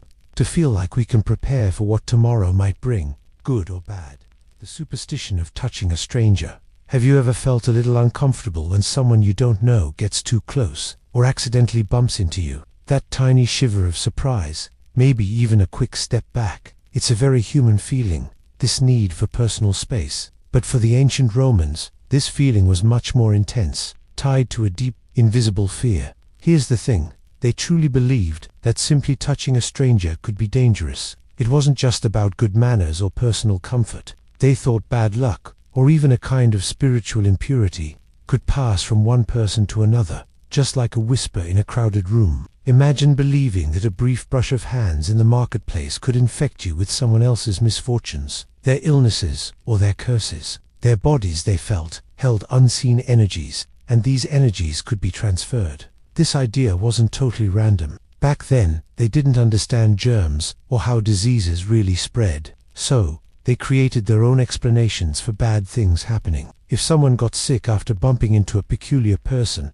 it was easy to connect the two. It was a way to make sense of a world that felt unpredictable and often unfair. Think about how we sometimes feel after being around someone who's super stressed or really negative. Their mood can sometimes rub off on us, right? We feel their energy, even if it's not a magical transfer. The Romans felt something similar, but with a much scarier, more literal twist. So they developed strict rules, avoiding unnecessary physical contact with outsiders. It was a way to protect themselves, their families, and their homes from unseen threats. It shows us how deeply human it is to try and control what we can't understand. Even today, though we know about germs, that subtle discomfort of a stranger's touch, that boundary we instinctively draw, still echoes those ancient feelings. It reminds us that sometimes the fears we carry are much older and deeper than we think, shaping how we move through the world, even when we're just passing by.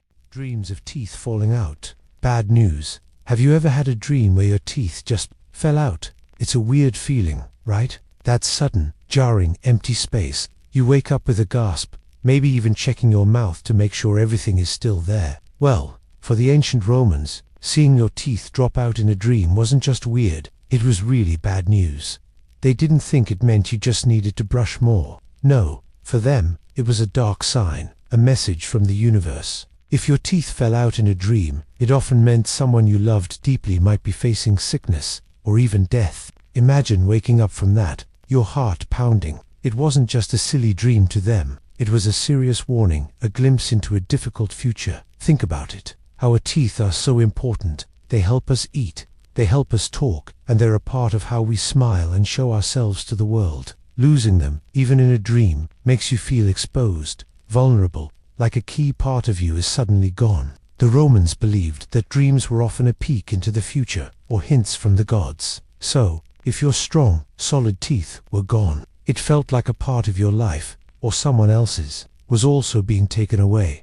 It's kind of like if you suddenly lost your phone, and all your important photos and contacts vanished. That feeling of sudden, helpless loss. You might not die, but a big part of your daily connection to the world would be gone, and it would feel awful and empty. That's a tiny bit of how they might have felt about losing something as vital as teeth in a dream. This wasn't about being silly. It was about deep-seated fears. Fears of losing what's precious. Fears of change you can't control. Even today, when we have science to explain so much, dreams like that can still make us feel uneasy. Maybe they remind us of how fragile life can be, and how much we value the people and things we hold dear. It's a quiet reminder to appreciate what you have. Why Romans never stepped on a grave. Have you ever stopped to think about what a grave truly means? It's more than just a place where someone is buried. It's a marker, a memory, and for the ancient Romans, it was a sacred boundary. They held a very deep, almost hushed reverence for the dead, and because of this, stepping on a grave was something they simply wouldn't do. It wasn't just bad manners, it was believed to be a truly dangerous act. For Romans, a grave wasn't just dirt and stone, it was like a tiny home for the spirit of the person who had passed away. They believed that the manes, which were the spirits or ghosts of their ancestors, continued to exist in a way, tied to their resting place. So, to walk over a grave was like stomping on someone's house, or perhaps even worse, disrespecting the spirit itself. Imagine if you had a special, quiet place, a secret spot where you felt safe and calm. How would it feel if someone just marched right through it, not caring at all? That's a bit like how the Romans saw a grave. It was a space that belonged to the dead, a place for their eternal rest. And it demanded respect. They worried that disturbing a grave could wake the spirits or anger them. And when a Roman spirit was angry, things could get complicated for the living. This deep-seated belief shows us how connected they felt to their past, to their family line, and to the mysterious journey after life. It reminds us that even today, in our own quiet ways, we honor those who came before us. We recognize that some places, some memories, hold a power that asks us to tread lightly, with thoughtfulness and a touch of awe. It's a quiet promise we make to the past, and to the unknown future. Hearing a bell ring for no reason. Have you ever been completely alone, in a quiet house, and thought you heard something? Maybe a whisper, or a distant creak. Imagine that feeling. But it's the clear, sharp sound of a bell ringing, though there's no bell in sight, and no breeze to stir one. For the ancient Romans, this wasn't just a spooky thought. It was a very real, and often frightening sign. Here's the thing. If a Roman heard a bell ring for no earthly reason, they believed it meant a spirit was near. This spirit wasn't always friendly. Often, they thought it was a warning. Perhaps someone they knew was about to die, or a big change was coming. It was their way of making sense of something mysterious. They didn't have science to explain phantom sounds or how our ears sometimes play tricks on us. So, they looked for answers in the unseen world, connecting that strange ring to the spirit's dot. Think about it like this. Sometimes, after you've listened to music with headphones for a long time, you take them off and still feel like you can hear the beat, right? Or, when you're really waiting for an important text, you might think you hear your phone buzz, even if it hasn't. Our brains are always trying to find patterns, even when there isn't one. The Romans were doing something similar, but they believed these sounds were messages from beyond. They wanted to understand their world, to feel less alone in confusing events. It makes you wonder, doesn't it, how we still search for meaning in strange coincidences today. That sudden chill in a warm room, or a name popping into your head, just as someone mentions it. Maybe these ancient beliefs remind us that we're all, in a way, still trying to listen for those quiet, unexplained rings in our lives, hoping to find a deeper connection to the world around us. And that's why it matters. The luck of the first snowfall. Have you ever woken up to find the world suddenly quiet, covered in a soft, white blanket? That first snowfall of the year feels truly special, doesn't it? For the ancient Romans, it was more than just a beautiful sight. They believed the very first snow that fell each winter held a unique kind of magic, a pure power from the heavens. Here's the thing. They saw it as a powerful sign, a message from the gods themselves. They thought this initial snow was especially good for healing. If you were sick, touching or drinking water from this first snow was thought to bring good luck and strength. It was like nature's own gentle medicine, a cold comfort sent from above. Why this belief? Well, think about it. In a world without modern science, people looked for meaning everywhere. The sky was the home of the gods. Snow was clean, untouched, a blank slate that made everything fresh and new. So, it made sense to them that something so pure, falling from the heavens, would carry a special blessing. It's a bit like how we might feel about a brand new notebook at the start of a school year. Those clean, unmarked pages hold all your hopes. For good grades, for new learning, for a fresh start. You wouldn't want to mess up the very first page, right? The Romans saw the first snow with that same sense of newness and untouched potential. A perfect canvas for luck. So, when that first snow gently drifts down, remember those ancient whispers. It reminds us that people have always searched for hope and wonder in the natural world. It's a quiet thought that even in the chill of winter, there can be a promise of renewal, a soft, silent gift from the sky, full of a hope that touches us even today. Finding a horseshoe, a universal sign. Have you ever seen a horseshoe, maybe nailed above a barn door, or just pictured one? It's a common image, right? And usually, we think of good luck. But here's the thing. Why? Why does this specific piece of metal, shaped like a U, hold such a strong, quiet feeling of hope for so many people across time and cultures? Romans had their own special beliefs, but the horseshoe idea pops up in lots of places, even before Rome became huge. People often believed iron itself was magical. Think about it. Iron was super strong. It made powerful tools and weapons, and it protected against bad spirits. Horses were vital for travel and work, so their iron shoes took on special meaning. The horseshoe combined the metal's protective strength with the animal's power. Its open U shape was thought to catch good luck and hold it, or even scare away anything bad. It was a tangible object, something you could touch, making people feel safer in a world of unknowns. Think about it like this. Imagine you have an important presentation coming up, one that makes you feel a bit nervous. Maybe you wear your lucky shirt or bring a special charm. Does that charm actually make you a better speaker? No, of course not. But here's what it does. It makes you feel a little more confident, a little more ready. It's a quiet way for your brain to say, "I've got this." That feeling of confidence can really help you focus and do your best. For Romans, the horseshoe worked similarly, giving people a boost of hope. So, when we look at a horseshoe today, it's more than just old metal. It's a powerful symbol of how much we humans crave hope. It reminds us that sometimes, just believing in a little bit of magic, or a touch of good fortune, can help us feel stronger and braver. It shows that even a simple object can carry deep, ancient meaning. speaking to our human need for comfort and a sense of control in a world that can feel big and overwhelming. It's about finding light and feeling a connection to something good, even in small things. Why did Romans avoid walking on cracks? Have you ever stopped on a sidewalk, almost stepping on a crack, and felt a tiny shiver? Maybe someone once told you, "Step on a crack, break your mother's back." It's a silly rhyme, right? But what if that small idea, that fear of something hidden, goes back thousands of years? The ancient Romans, for all their power and grand buildings, were also deeply watchful of the world around them. For them, a crack in the ground wasn't just a break in the stone. It was a kind of opening. Imagine the earth, solid and safe, suddenly having a thin, dark line across it. To the Romans, this could feel like a vulnerable spot, a place where evil spirits might slip out, or where bad luck could rise up and snag you. They believed strongly in unseen forces. The world was full of gods, spirits, and omens, so a crack wasn't just physical, it was a symbolic break in the safety of their world. It was like a tiny, unplanned doorway to somewhere you didn't want to go. Think of it like a crack in a dam.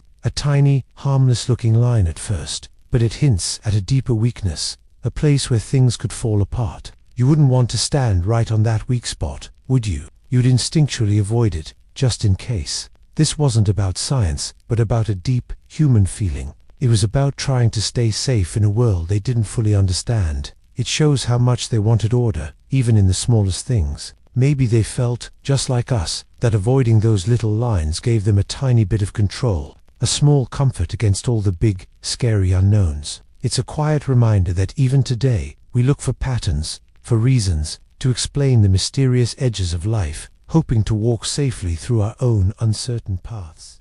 Superstitions about your shadow. Have you ever really stopped to look at your shadow? That dark, silent shape that follows you, always there, mimicking your every move. It feels like a part of you, but it's just light being blocked, right? For the ancient Romans, it was so much more. They didn't see shadows as just science. To them, a shadow was deeply mysterious, almost alive, a silent twin reflecting a piece of your very self. Imagine living in a world where everything felt connected, where unseen forces shaped your day. Without our modern understanding of light, Romans looked for spiritual answers. Many believed your shadow was like a piece of your soul, or a spirit that clung to you, an extension of your being. This wasn't just a fun idea, it brought a quiet kind of fear. What if someone stepped on your shadow? What if it was cut off or trapped? People worried that harming a shadow could actually harm the person it belonged to. It's like how you might feel if someone messed with your reflection in a mirror. Even though it's not you, it still feels deeply personal,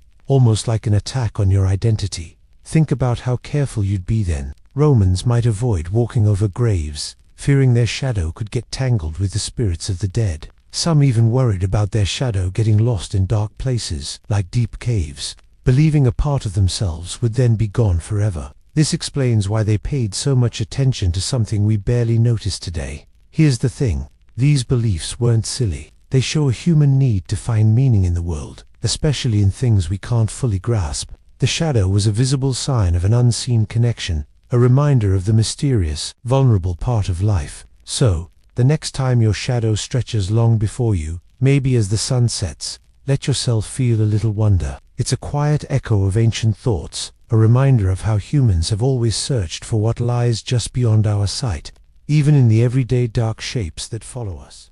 If a candle flickered unexpectedly, have you ever been in a quiet room, maybe reading or just thinking, and a candle nearby suddenly flickers? That tiny dance of light might seem like nothing, but for the ancient Romans, that little movement was far more meaningful. They truly believed a flickering candle meant a spirit was nearby, maybe a loved one, or a more mysterious presence. Think about it. Before electric lights, or understanding air currents, a candle flame was magic. It brought light into the darkness but was so fragile. When it moved without a clear reason, it felt like a message from the unseen. Romans took their spiritual world very seriously. They looked for signs everywhere. A flickering candle wasn't usually scary. It was often a gentle reminder that the spirit world was closer than they thought. Loved ones might still be watching. It's a bit like when you think of a friend you haven't talked to in ages, and then your phone buzzes with a text from them. We know it's probably a coincidence, right? But for a moment, you might feel a little shiver, a sense of something almost magical. That feeling shows how we try to find meaning in chance events. We want to make sense of the unknown, to feel connected to something bigger. So, the next time a candle flame dances on its own, maybe you'll think of the Romans. Remember their need to feel connected, to find comfort in mystery. It reminds us that people have always searched for whispers, trying to understand things science can't always explain. And in that quiet wonder, a little piece of history still glows softly. The power of tears in Roman belief. Have you ever felt a giant wave of sadness, so big it just spilled out as tears? What happens when you cry? For many of us, it feels like a kind of relief, a heavy weight lifting, right? Well, the ancient Romans saw tears as something far more than just a sign of sadness. They held a deep, almost sacred power in their beliefs, a genuine connection to the very core of being human. For Romans, tears weren't just little drops of water. They were a visible, powerful expression of what was happening inside your heart and soul. Think of it this way. They believed that strong emotions, like overwhelming grief or profound love, were so intense that they needed a physical way to escape. Tears were that release, that sacred overflow. They were seen as pure and honest, a direct link to a person's truest feelings. People would even carefully collect tears in small glass bottles, called lacrimatories, especially at funerals. It might sound strange to us now, but these bottles weren't just for show. They were a real, tangible way to measure grief, to prove how much someone was mourned and missed. The more tears collected in the bottle, the greater the love and honor for the person who had passed. It was like a quiet, liquid testament to sorrow and respect. Here's the thing. It's kind of like how, even today, when you feel really stressed or overwhelmed, sometimes a good, honest cry helps clear your head. It makes space, almost like a pressure release. For the Romans, perhaps it was a similar idea, but with a spiritual twist that connected human feeling to the divine. Crying wasn't seen as weak. It was a deeply powerful act. It showed respect to the gods, honored the memory of the dead, and confirmed your own human depth and capacity to feel. So, when a Roman wept, it wasn't just a private moment of pain. It was an act filled with profound meaning, a sacred gesture recognized by the community. It reminds us that across thousands of years, our human feelings, especially those deep, emotional ones that bring tears to our eyes, have always been understood as truly powerful, connecting us in ways we sometimes forget. Tears, then, were not just signs of pain, but truly powerful, ancient symbols of our shared, fragile, and beautiful humanity. Eating bread upside down, a big no.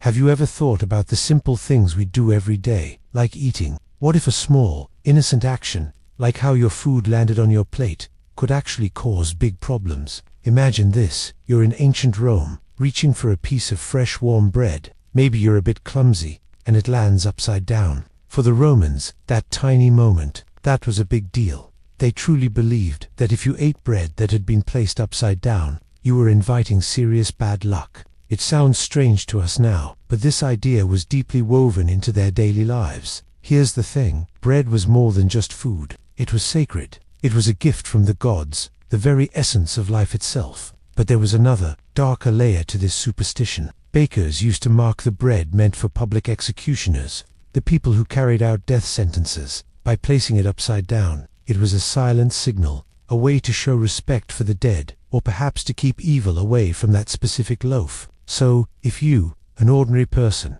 ate bread like that, it was like you were unknowingly inviting the spirit of death, or showing disrespect to something truly somber and final. Think about it like this. You wouldn't wear your clothes inside out to a special event on purpose, would you? Not because it's a cosmic disaster, but because it feels wrong, out of place. Or maybe it's like accidentally saying something completely inappropriate in a quiet, important moment. It just feels off. That's a bit like how the Romans felt about a piece of bread being flipped. This small superstition shows us something important about people. No matter when or where they live, we all look for meaning in the world, even in the smallest things. We try to make sense of what we can't control, like luck or fate. And sometimes, we create little rules, little rituals, to feel safer, to feel like we have a say in a world that can often feel unpredictable. It reminds us that even a simple loaf of bread carried a whole world of meaning, fear, and deep human anxiety for the Romans about life and death itself. Why did Romans wear rings on certain fingers? Have you ever thought about why we wear rings on certain fingers? For the ancient Romans, it wasn't just a choice. They believed each finger held a special power, a silent connection to our very being and the world around us. It was a deeply emotional thing, not just decoration. Here's the thing. Romans saw their hands as maps, not just tools. Each finger was like a tiny antenna, ready to send or receive different energies. For instance, the fourth finger on the left hand, where many wear wedding rings today. They called it the vena amoris, the vein of love. They truly believed a special vein ran directly from that finger to the heart. So, a ring there wasn't just a promise, it was a physical link, a direct line to love itself. Imagine wearing something tied to your deepest feelings. But it didn't stop there. The thumb, strong and independent, might hold a ring for authority or power. The index finger, pointing the way, could be for wisdom or direction. The middle finger, central and balanced, for responsibility. And the small pinky finger, often overlooked,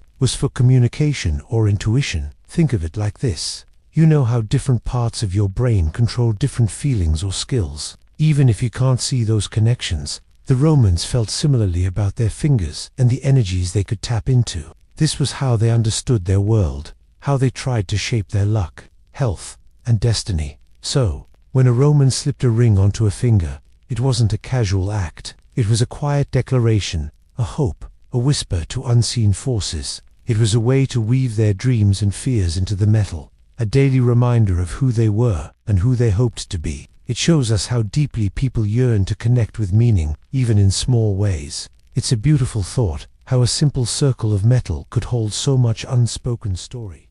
The superstition of a falling star. Have you ever looked up at the deep night sky, completely dark, and then suddenly seen a streak of light flash across it? That quick, bright moment can take your breath away. For the ancient Romans, seeing a falling star was more than just a beautiful sight. They believed it was a direct sign, a moment when the gods themselves peeled back the curtain of the sky. Imagine a world without science class, without telescopes or explanations of meteoroids burning up in the atmosphere. To the Romans, the sky was like a ceiling, and the stars were fixed in place, perfect. So, when one appeared to fall, it was a huge deal. They thought it meant a god or goddess was looking down, maybe even tearing a hole in the heavens to peek through. This made them feel incredibly small, but also strangely connected. It was a brief, dazzling glimpse into a realm beyond their understanding. People would stand in silent awe, filled with both wonder and a shiver of fear, wondering what message this rare event held. Think about how you feel when something completely unexpected happens,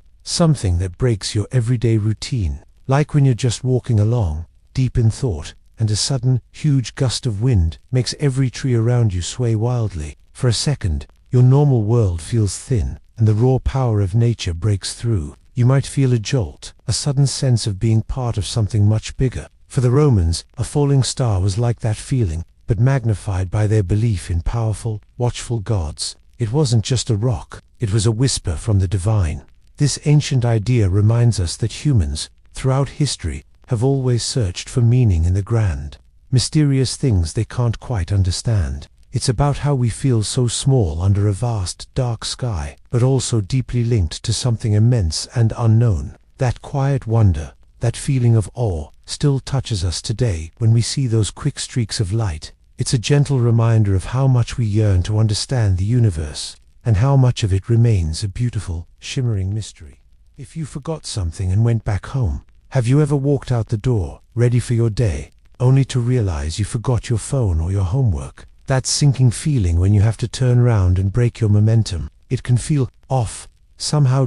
For the ancient Romans, that off feeling was a serious warning. They believed that if you left your house and then had to return for something you forgot, it was incredibly bad luck. Not just a minor inconvenience, but a sign that your day, or even your bigger journey, would be cursed. It was like disturbing the careful order of things, or a spirit blocking your path. Going back meant you had to restart everything, not just physically, but spiritually. Think about it like this. When you're playing a video game, and you're on a quest, moving forward, if you suddenly have to hit reset or go back to an earlier save point, because you missed an important item, it feels frustrating, right? You've lost your flow, your progress. The Romans saw life's journey in a similar way. Each step out the door was part of a planned path. To turn back was to interrupt that flow, and they feared what disruptions might bring. They might even sit down briefly before leaving again, as if to reset their intentions and fool bad luck into thinking they were starting fresh.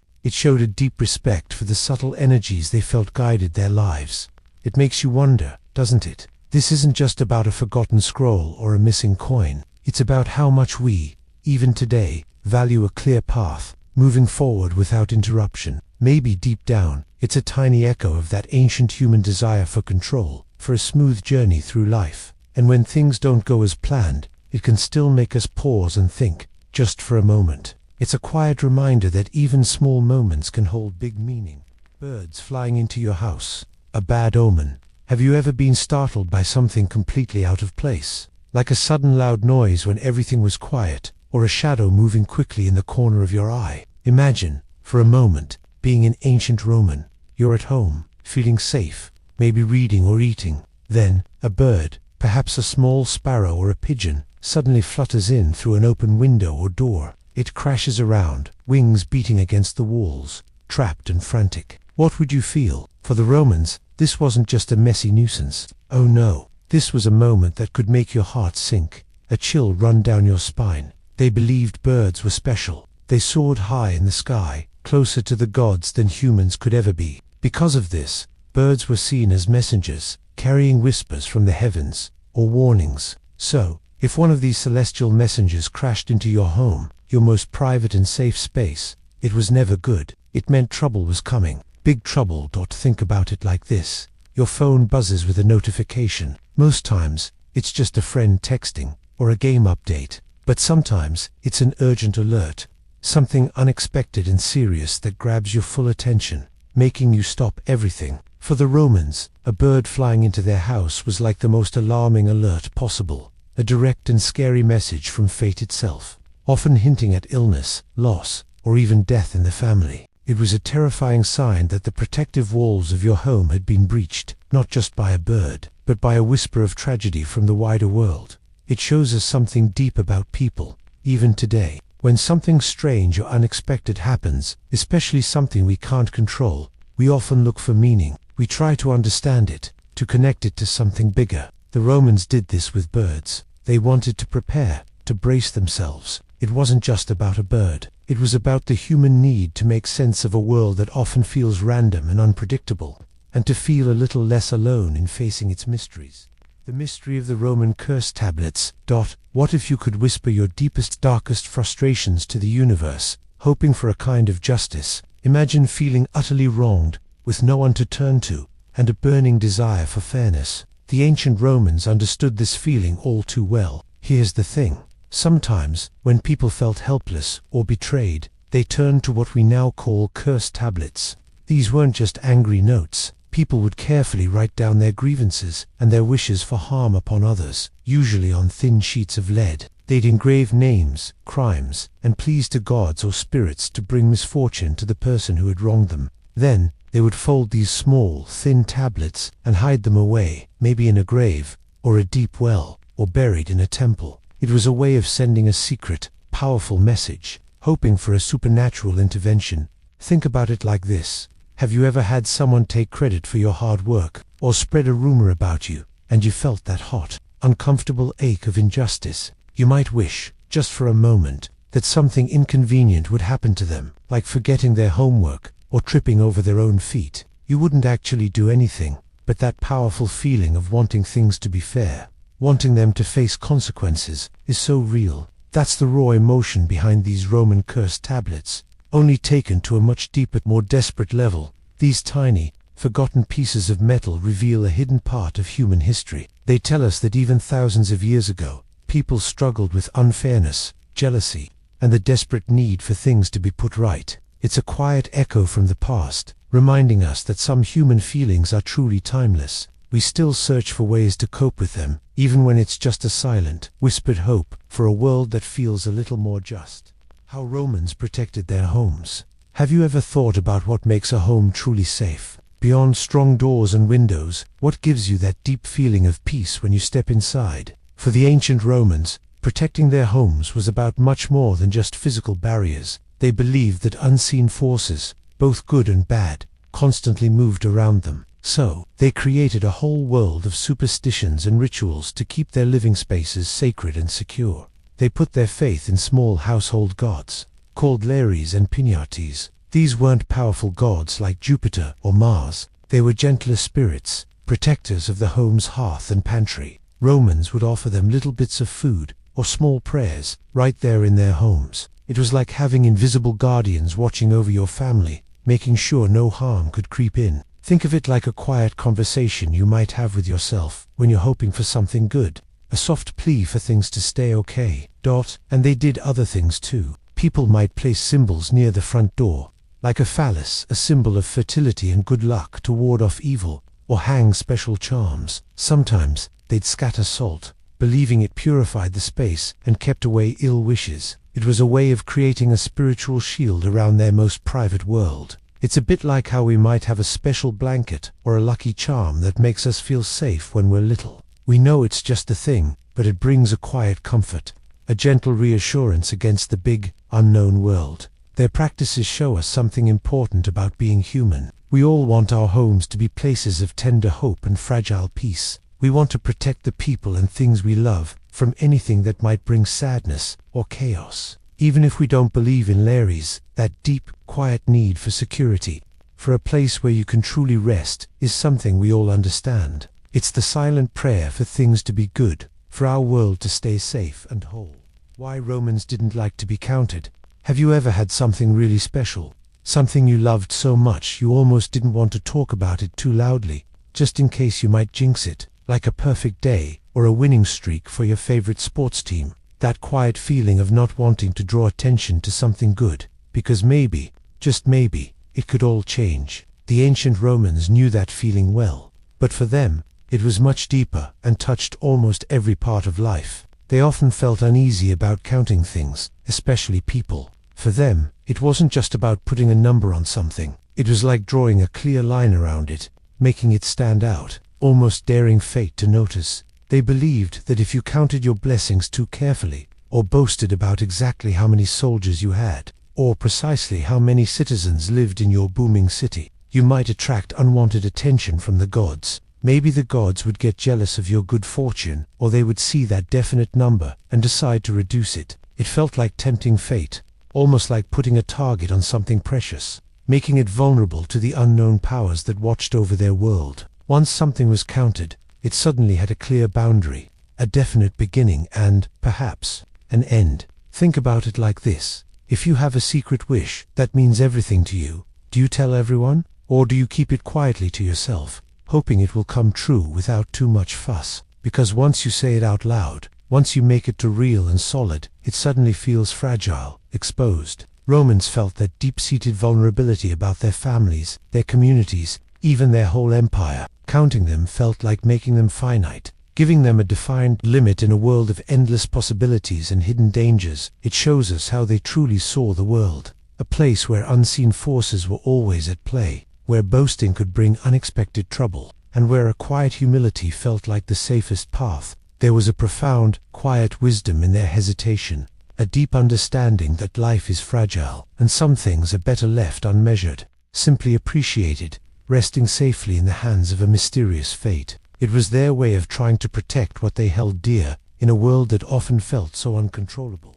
The importance of silence for good luck. Have you ever felt how powerful true silence can be? Not just a quiet room, but a moment where the world seems to hold its breath. For the ancient Romans, silence was more than just the absence of noise. It was a sacred, protective force, deeply tied to good fortune. They believed that during important rituals, prayers, or sacrifices, even a single ill-spoken word or a sudden noise could ruin everything. It could anger the gods, invite bad luck, or stop the good omens from arriving. So, here's the thing. Roman priests would often demand complete silence during public ceremonies. Guards even stood ready to punish anyone who dared to speak out or interrupt the sacred moment. Imagine a huge crowd, all holding their breath, listening only to the rustle of the priest's robes or the crackle of the sacrificial fire. This wasn't just about being polite. It was about creating a perfect, pure space where the gods could hear them clearly, where wishes could be sent without interruption, and where blessings could descend without being scared away by chaos or bad vibes.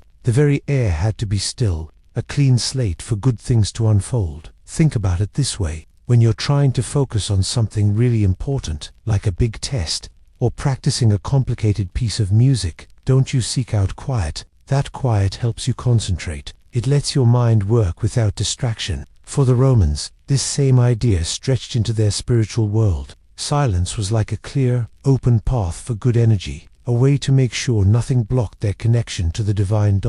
So, what does this tell us? Silence isn't empty. It can be full of potential, a space where good things are nurtured. It teaches us to be still, to listen to the whispers of the world and our own hearts. It reminds us that sometimes the most profound moments aren't loud and showy, but quiet, steady, and deeply felt, holding a soft promise of good things to come.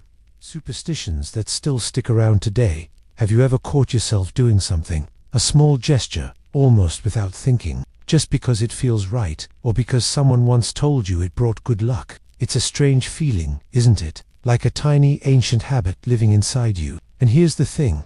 Many of these little habits are whispers from the distant past, echo feelings from people like the ancient Romans. They didn't have science to explain everything, so they looked for meaning in signs and omens. They tried to keep bad luck away and welcome good fortune with rituals and beliefs. These practices weren't just random. They were how Romans found comfort and a sense of control in a world that often felt unpredictable. Over centuries, these ideas blended, changed, and sometimes even lost their original meaning. But the feeling behind them stayed. Think about knocking on wood. You might do it after saying something you hope doesn't get messed up, right? This isn't just a silly habit. Long, long ago, people in places like Rome believed spirits lived in trees. Touching the wood was like asking those spirits for protection, or maybe thanking them for good luck. It was a way to connect with the natural world and seek its favor. Today, we don't think about tree spirits, but the quiet act of reaching out and tapping wood still gives us a tiny, hopeful feeling.